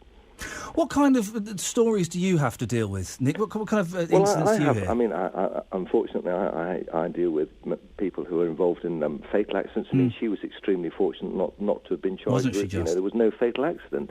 Unfortunately, I have far too many death by dangerous driving cases, due care with fatalities, right across the board to drink driving. I'm also a criminal lawyer, but you know, I actually am dealing with somebody who's driving up the wrong way at the motorway at the time. Obviously, I can't discuss that, but it is something that happens from time to time, and it is extremely dangerous. And as I say, she was very, very fortunate. Had she had any sort of bad driving record, that would have been it. But this is, I think, a respectable woman who was suffering from a depressive illness. And on one hand, that goes against it because she knows that at the time she's driving and, of course, drinking. But, of course, it mitigates in her favour because, of course, it explains why she's embarked upon a course that, had she been normal, she probably wouldn't have gone in the car in the first place whilst having consumed that amount of alcohol. I'm trying to think how I would have felt if I was one of the people driving the right way and this Katie Homer starts heading towards me. It would have been terrifying. You'd have been horrified. You'd have thought this person needs locking up. She's a disgrace. She's a menace to all other road users, and you'd be right. But of course, that's your anger talking. When you sit back and can perform that sort of cold, calculated, balancing manoeuvre that a judge has to perform, considering the family, the children, all aspects of her previous life, everything she's done up to the about 40 years that she is. you make a decision, and it's an informed decision. And what we're doing is naturally making an ill-informed decision because we're acting out of emotion and instinct rather than making a proper judgment. Nick, you obviously you represent a lot of people, and you managed to get them off the hook, as it were. Have you ever done anything in your car that you've kind of slapped your forehead and gone, how on earth did I end up doing that? I think we've all made mistakes. I don't think I'm going to cough up on. Yeah, I don't want you to perjure yourself necessarily. I'm sorry. No. Yes, but we all make mistakes. But I have to say, hand on heart, I've never driven a car whilst over the prescribed limit. No. I've certainly never driven up the wrong way on a motorway. Have you never done the wrong way up a one-way street? Come on, I've done that. I have. Yeah. I have in London. Yeah, London. But you try and follow your sat-nav in London now, and all the streets have changed, all the road signs have changed, and if you've got an old-fashioned sat-nav, it is an absolute nightmare. Yeah. And many people do it. It is a nightmare in London at the moment. Nick, good to talk to you. Always good. Nick Freeman, lawyer known as Mr. Loophole. Well, over to you, dear listener. Your driving stories, please. What have you... We can do this kind of two ways, can't we? We can talk about what you've seen, and we've all seen idiots driving. We've all seen the women doing their makeup. I've seen that. I've seen people driving but reading a newspaper at the same time. And I've seen the blokes doing shaving with the electric razor. What? Why would you do that? So let's have your examples of bad driving you've seen. And if you're prepared to confess to the things that you've done, maybe you've been the wrong way up a one-way street. Maybe you've done something ridiculous. 03453 009956. Mobile phones. Let's not go for the mobile phones, because we've all seen people using the mobile phones, haven't we? If you're in your car now, have a look to your left, have a look to your right, you'll probably see someone using a mobile phone. You probably will. Because it happens all the time. Whether it's illegal or not, it happens all the time. But what other ridiculous things have you seen? 03453 009956. Thanks to Doug on Twitter, who said, I climb into the paper skip at school on a wet, cold, dark Friday afternoon and think why. I'm wondering why you do it as well, Douglas, to be honest with you. Richard Wilford. Sundays, 7 till 9. The voice of Birmingham and the Black Country. BBC WM. 95.6. Right, 03453 009956. This is Iain Lee, here every Saturday morning between 9 and 12. A little bit later on, before the end of the show, we'll get Just Bev on. Bev is our musician of the week. We need to come up with a snappy title for this, producer Joe's. We need something kind of snappy and sexy to get people involved. It's kind of our attempt to break older musicians. I say break them, I don't mean emotionally, that would be awful, but give them a little bit of airplay. If you're 60 or over, do send me an email, iain.lee@bbc.co.uk. And let me know what kind of music you've got. Maybe send me an MP3 and we'll play it. We've been playing Just Bev today. We'll play a little bit more later on and we'll get him on as well. We've also been talking about gay marriage. Gays have been allowed to get married for 11 hours and 27 minutes. Is Britain a better or a worse place? We had one fella who said that he couldn't get gay sex out of his mind since it became legal. Dearie me, go and have a cup of tea. And we'll also be talking about fat people. Are they happy? But first of all, let's go to Chris in Albury. Morning, Chris. Good morning, mate. Chris, what would you like to say? Well, I would like to say that I am extremely upset by what I've heard this morning from a lot of people about gay marriage. Go on. Two of my best friends were a couple, and they were dying to be able to get married. And my flatmate is gay. And I don't see any problem with it at all. I mean, people saying things like they'll be allowed to walk down the aisle in a white dress is ridiculous. At the end of the day, they should have the same rights as everybody else. If you fall in love, you fall in love. I mean, we went to a wedding yesterday, a straight wedding, and my flatmate went in drag. And no one really batted an eyelid. So I don't see why people have got such a big problem with it. It doesn't affect their lives, personally. So I don't see what the big hullabaloo is about it. Well, 5 points for using the word hullabaloo, Chris. always recommended. Stay there, because Tony's in Wolverhampton. Tony, you disagree with Chris, do you? That's right. Tell me why. Well, first of all, I would like to know and ask Chris to define love. To define what? Love. Love? Love. L-O-V-E. There is no definition of love, my friend. There isn't? No. Well, love has barriers and laws. It protects, it heals, it produces life. So there is a definition of love. May I ask you a question? Of course you can. Are you a religious person? No, I'm not. Well, neither am I. So at the end of the day, I don't see why personally it affects anybody's life, what gay people do, what straight people do. Okay. So what I would like to ask, because I've been listening to this conversation throughout this morning, and we're all intelligent people, and we all understand the simplicity of life. Okay. Why is it that people tend to put homosexuality in conjunction with race? I have absolutely no idea, and I could not comment on that one, my friend. So throughout the conversation today, I've been hearing people say, it's all about love, it's all about freedom, and England's gone to the right direction. Okay?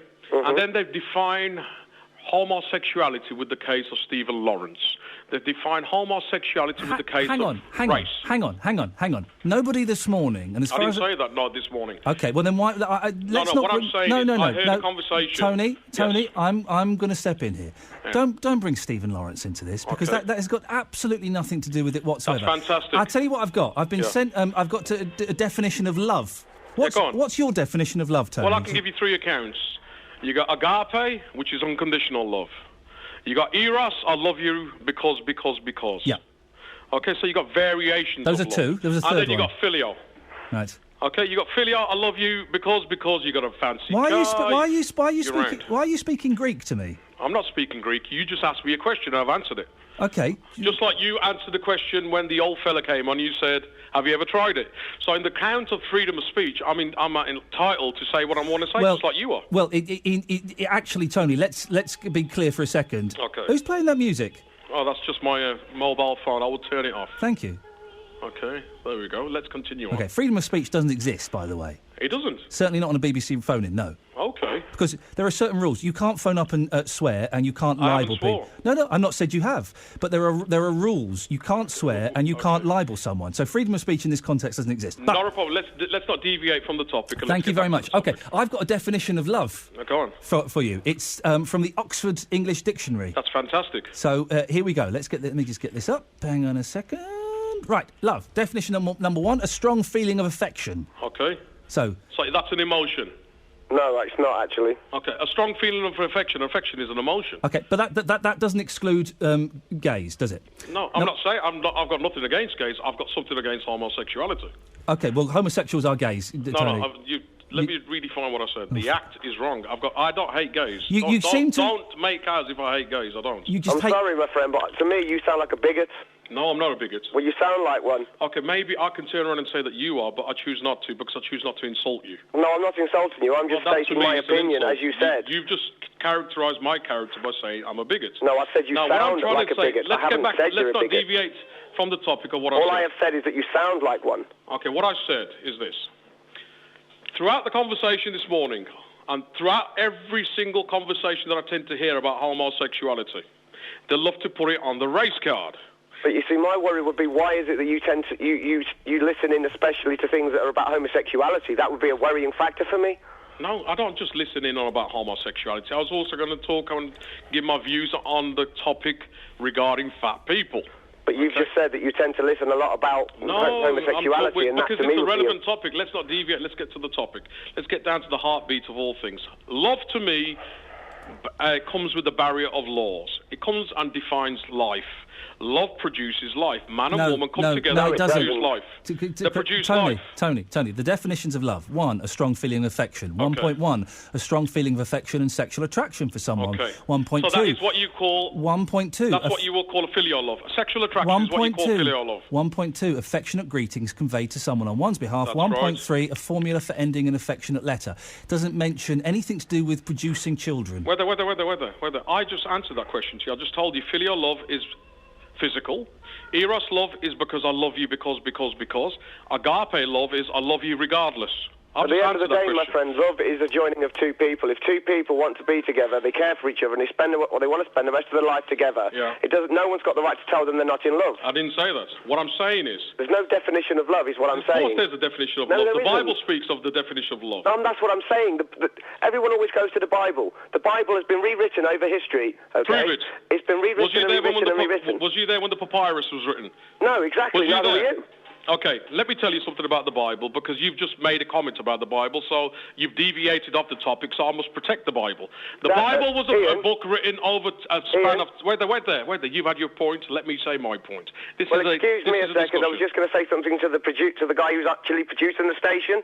Wait there. You've said your bit, now let me say my bit. But then I you wanted can to say ask the something question. to him. You've said your bit, let me say my bit now. You're a very rude person.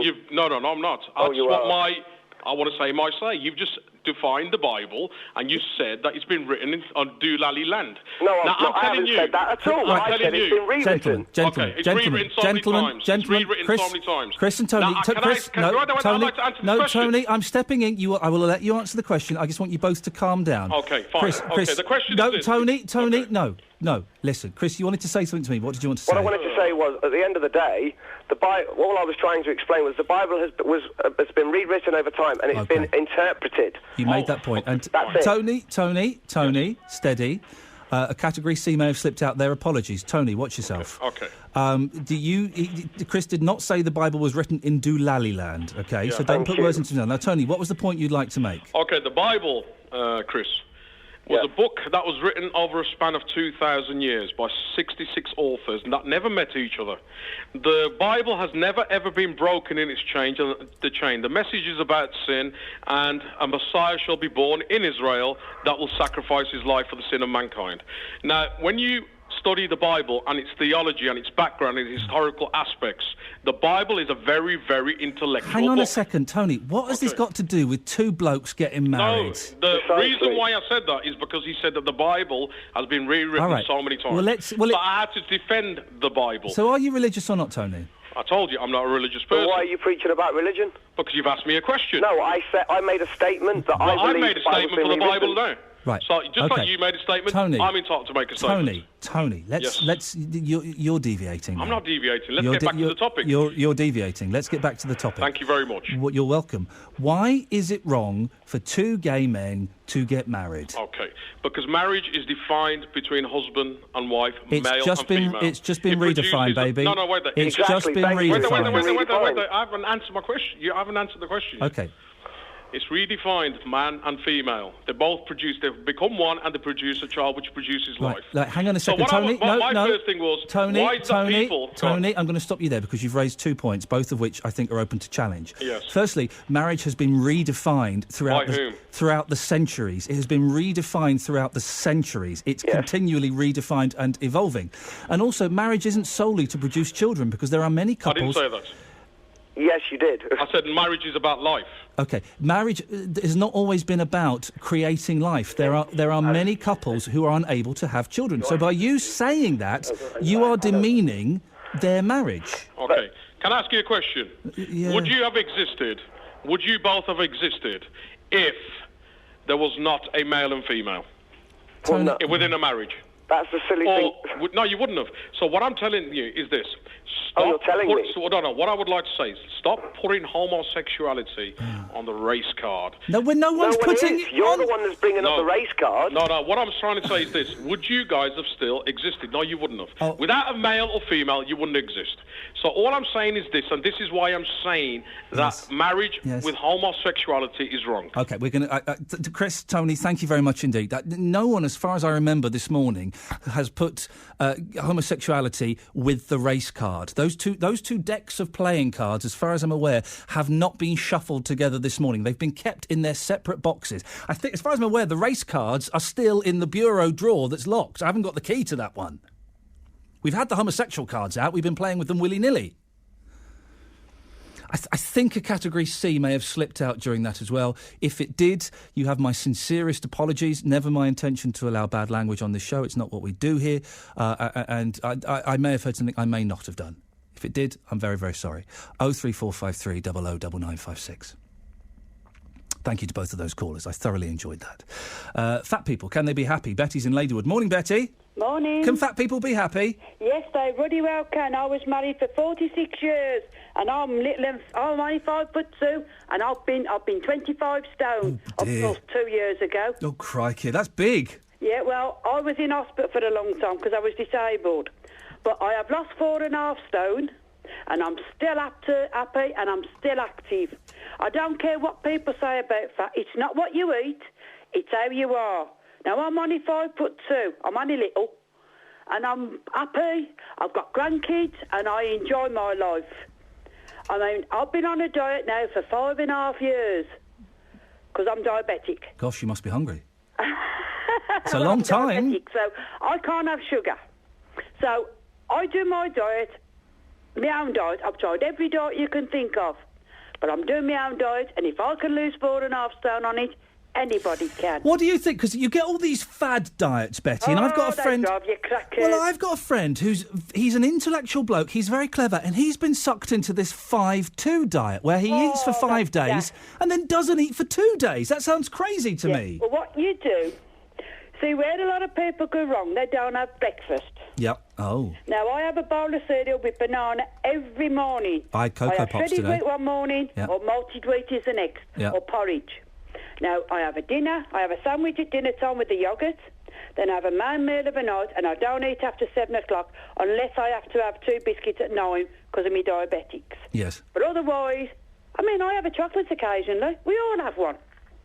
I'm going to name a product. We're not supposed to do it at the BBC, but I saw an advert today, Betty, for what I think was Weetabix flavoured milk.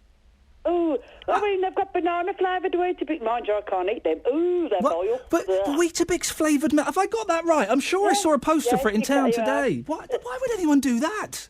They've got Weetabix for everything these days. Oh, dear. But to me, if you eat a decent-sized meal... Yes. And you do it properly... Yep. I mean, I have a lot of fresh food. And you do it properly, you cook it properly, you've got to do it. I mean, I take my dog a walk, I do all my own housework. The only thing I can't do is gardening. The other thing, I do a lot of walking. I go round town with my daughter, and we still eat healthily. Betty, can you hear this music? Yeah. This is Just Bev, who's a local artiste, and he sent this... Have a listen. Oh, that's lovely. Do you like that? Yeah. He's good, isn't he? Yeah, he's lovely. I'd listen to that any time. Maybe we could send him round and he could do a little private show for you. Hey, excuse me. I'm not that way inclined. Well... No, he's got a really good voice. You like that? Because we're going to get him on in a little bit and let him know what people thought. Mark, he's really good. Marks out of 10, Betty. What would you give him? I'll give him 10. Beautiful. Thank you, Betty. Just Bev's done all right this morning. There's been hardly anybody telling, giving him a bad review. I nearly said telling the truth. How rude. Anyway, it's enough of that. We'll get him on in a little bit. 03453 009956 is the telephone number. Last 20-odd minutes of the show. Now is an excellent time to give us a call. Ron's on the line. Morning, Ron. Oh, mate, how you doing? Yeah, I'm all right. I'm all right, Ron. What would you like to say? It's all. It was a conversation earlier that we was having. I don't know if it's still going on, so I've got out the car now, about the gay marriage and things like that. Oh, yeah. The way this show works, Ron, people can phone in any time to talk about anything they want, so it's all good. Okay, that's great. All it is, well, there was 2 points. One was my son was 9 when he was talking. I remember a man coming on, giving it a bit of ranting and ranting, really, about them teaching, gay sex, basically. Teaching the ins and outs of what they get up to in the bedroom, yes. Yeah. Well, my son was 9, junior school, and they'd done sex education at school then. And it's about production, not about how it's done, if you know what I mean. He comes home, he knows the words for certain things, and that's what they teach him in school. They don't teach him about the actual ins and outs of it. It's just how it works. I don't know a lot about sex education, what they teach at school, but I would like to believe, I'm sure we live in a country where the kids are taught age-appropriate stuff. So at 9, my little boy, okay, I think I can say this, my little boy, he's 4, right? And the other day he said, Daddy, I don't like it when my willy sticks to the thing beneath it. No, he's talking about his he's talking about his testicles, of course. And so I said, and I kind of thought, right, how am I going to do this? And I explained it to him using the language. I said, well, those are your testicles, and they're important for later on when you're older. They help make babies, and I like to think that our schools do the same thing. They're not telling 9-year-olds about pornography and what it's age appropriate learning, isn't it? Yeah. It is basically where babies come from. Yes. Not the process leading up to the babies. Yeah, exactly. They're not taught that. The other thing is, Go on. the other thing was about gay marriage. Yeah. Now, marriage, in my eyes, is an institution. It's about family. Yep. Now, does it matter if it's man, woman, man, as long as the family is happy, as long as the child in that family is happy? And in a sense, gay marriage is a good thing because you find a lot of gay marriage, especially with men, they adopt. Now, isn't that helping? Isn't that helping with... You see adverts everywhere to ask people to adopt. Ron, you've just thrown in the last 15 minutes of the show, you've just thrown out their gay adoption. That is, the phones are going to go nuts again, Ron. I was just trying to wind it down. And there will be some people listening who think that it is better for children to be parentless, to live in care homes, than to be adopted by a gay couple. How he's living in a home with 20 beds in a room full of unhappy children, thinking nobody loves them. My mum and dad's give me away. My mum's drunk, alcoholic, drug addict, and I'm stuck here now. I mean, because some of these people, the children that are adopted, 4, 5, 6 years old. Yeah. Isn't it better to be somewhere where they're loved, cared for and looked after? Ron, we'll put it out there. Last 15 minutes of the show. Thank you for that. The last 15 minutes, we're just trying to wind it down. Let's get ready for Daz, and then Ron throws out that one. It's better to be adopted by a gay couple than not be adopted at all. 03453 009956. I've got a load of texts to do. I shall do the texts in a second. Right now, it's 11:45, BBC WM 95.6. Let's get the travel news. Here's Liz. Thank you very much, You're Ian. welcome. Now you can be quiet. The M5 going south is struggling in the roadworks again, 4A to 5. That's the M42 to the Droitwich exit and the A38. As I say, there are restrictions around there. Speed limits as well in place, so that's the reason for the delay. In and out of Birmingham through Selly Oak on the A38 is looking quite busy, passing Priory Road. Hagley Road also still congested, approaching Five Ways Island in particular, but also passing Monument Road. And as you head through the roadworks and the temporary lights by the Bearwood Road junction near King's Head Cross. As you're heading away on the match day travel, of course, Aston Villa fans, only an hour till kick-off, so you should have long since left by now. But Wolves fans are going to Milton Keynes. The M6 down onto the M1 is looking fine for your 3 o'clock kick-off this afternoon. Closer to home, West Bromwich are entertaining Cardiff City at the Hawthorns. 3 o'clock kick-off there. We expect delays around junction 1 of the M5 in the next hour or so, and obviously the match day restrictions start to come into place from about 1 o'clock. If you can update us, call BBC WM 95.6 travel 08453 002288. Pete Morgan at breakfast. And now I like to bring a little bit of culture to the show where I can. You know, drag up the quality of the programme by its bootstraps. I thought we would indulge in a little bit of poetry. Peter Hare is a poet from Birmingham. So you woke up with the morning birds, getting drunk on Captain Morgan's words. As the airways flood with local news, and we sobered up on local views of people with an accent bound to give the air that brummy sound. Oh, Peter, thank you so much for that. That is amazing. Pete Morgan at breakfast. So from 6 till 9, whether near or far, this radio kills that video star. As your ears were pleasured by soul and wit, we leave you here for Goldberg's bit. On BBC WM 95.6. Boom, boom, shakalaka boom. Morning, this is Iain Lee, BBC WM 95.6, here every Saturday morning between 9 and 12. Busy on the phones this morning, thank you very, very much. It's kind of the way I like to do it. We can get experts on and we can get guests and things, but I like to hear your stories and your inputs. So if you want to give me a call, last 15 minutes of the show, now is an excellent time to do it. Let's have a look at some of these texts. These are all over the place. I'm going to read them as they come. John says...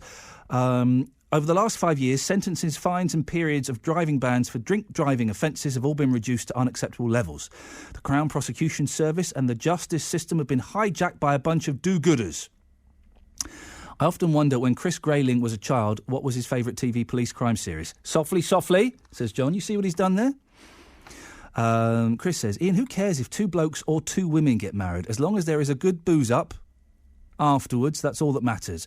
What goes on behind closed doors has nothing to do with anyone else. As for can you be fat and happy, you better ask my missus, the fat miserable git. I'm assuming he's talking about himself there.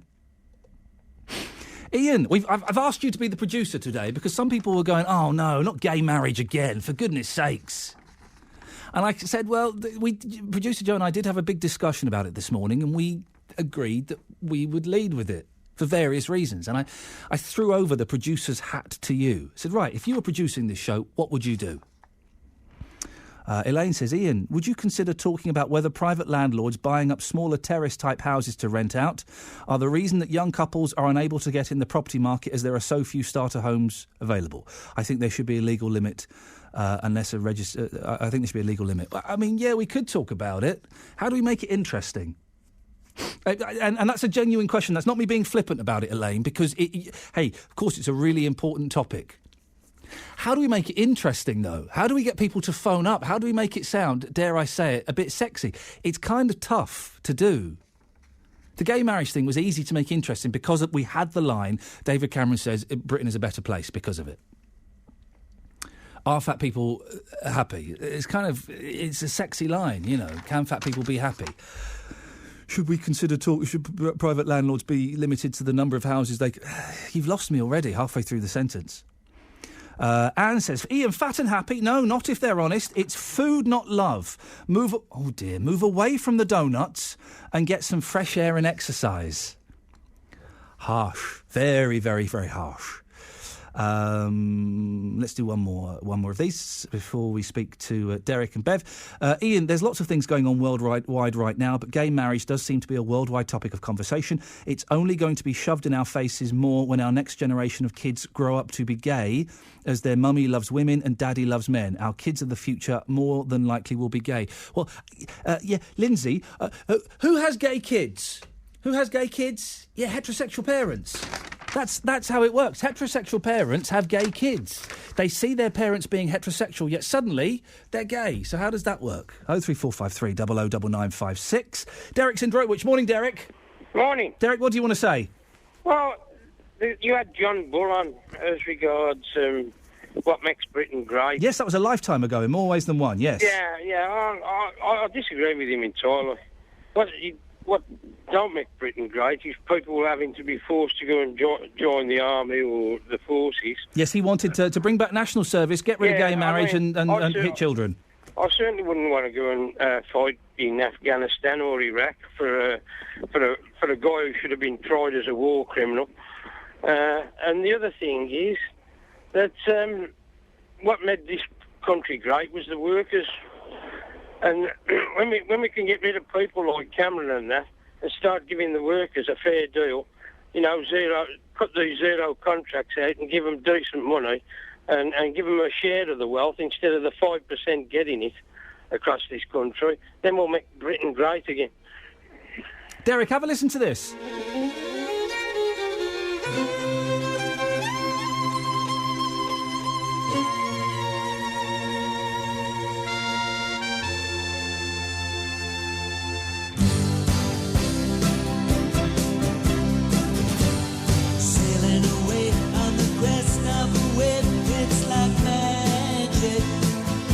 What do you reckon to this, Derek?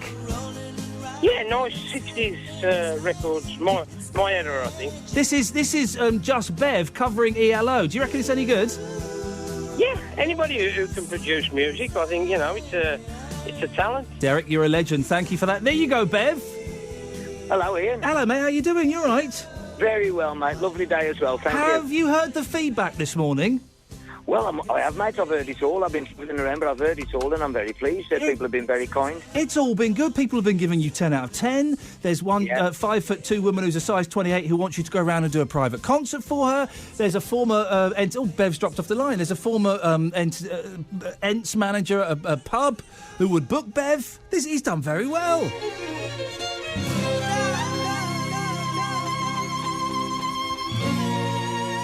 If you're an older musician... 60 plus, we've lost Bev. Maybe the excitement went to his head. If you're an older musician, 60 plus, and you want to send in your music, you can either post it to us, BBC WM 95.6 at the mailbox, Birmingham, or you can send me an email, iain.lee@bbc.co.uk. And we'll play it. Why not? We'll play it.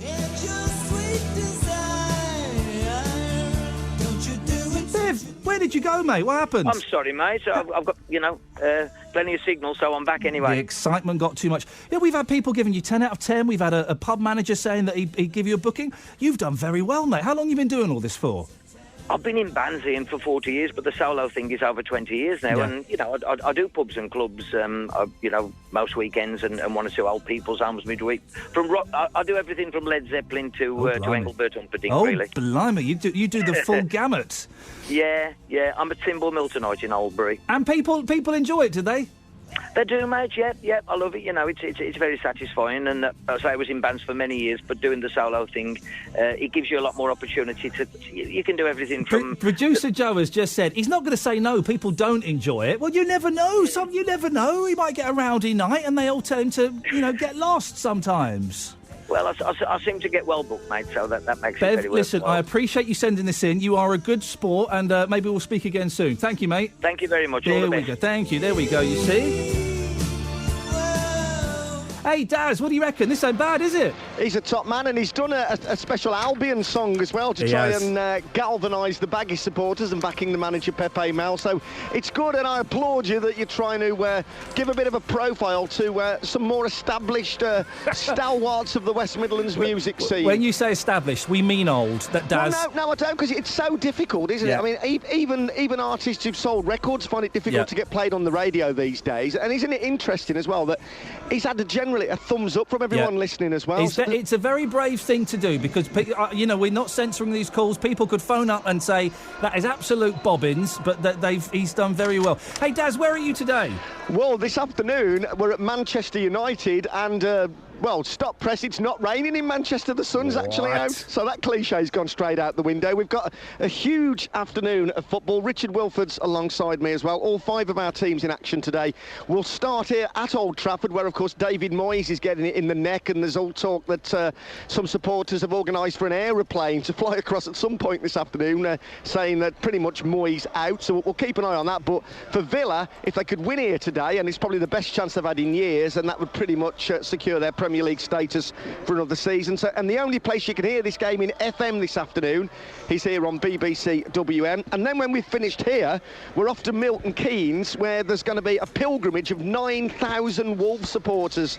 It's a record away following since Football League records began.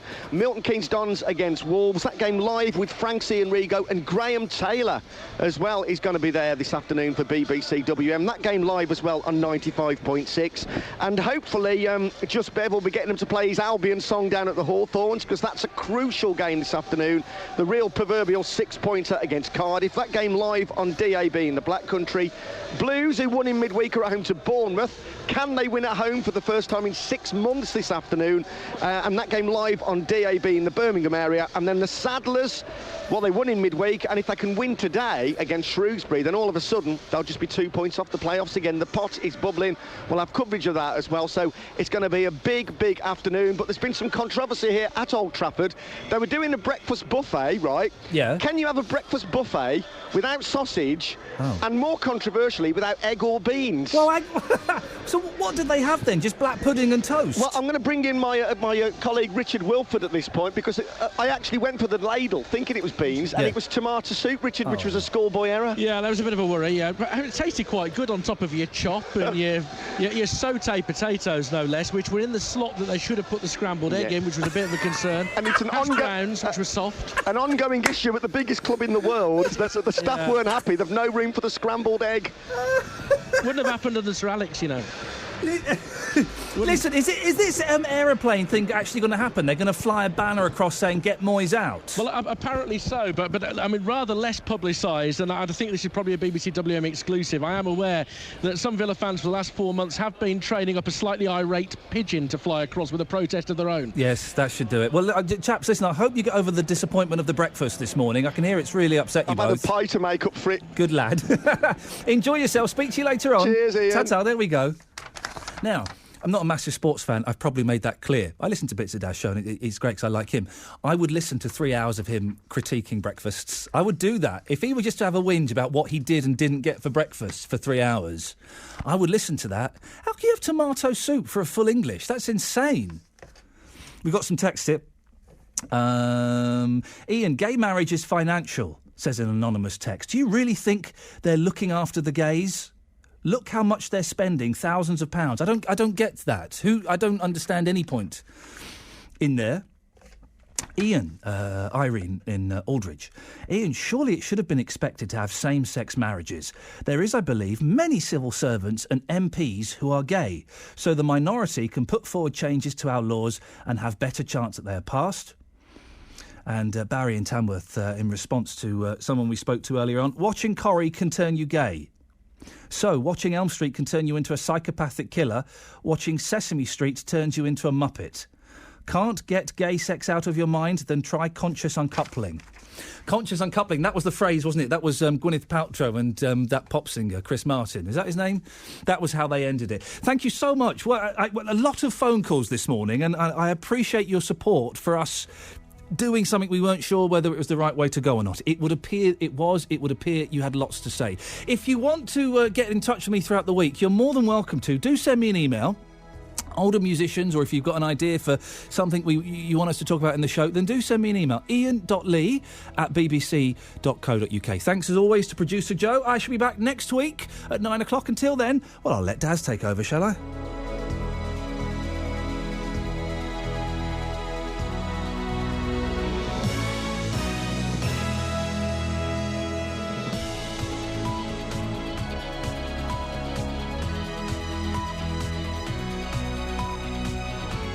The voice of Birmingham and the Black Country.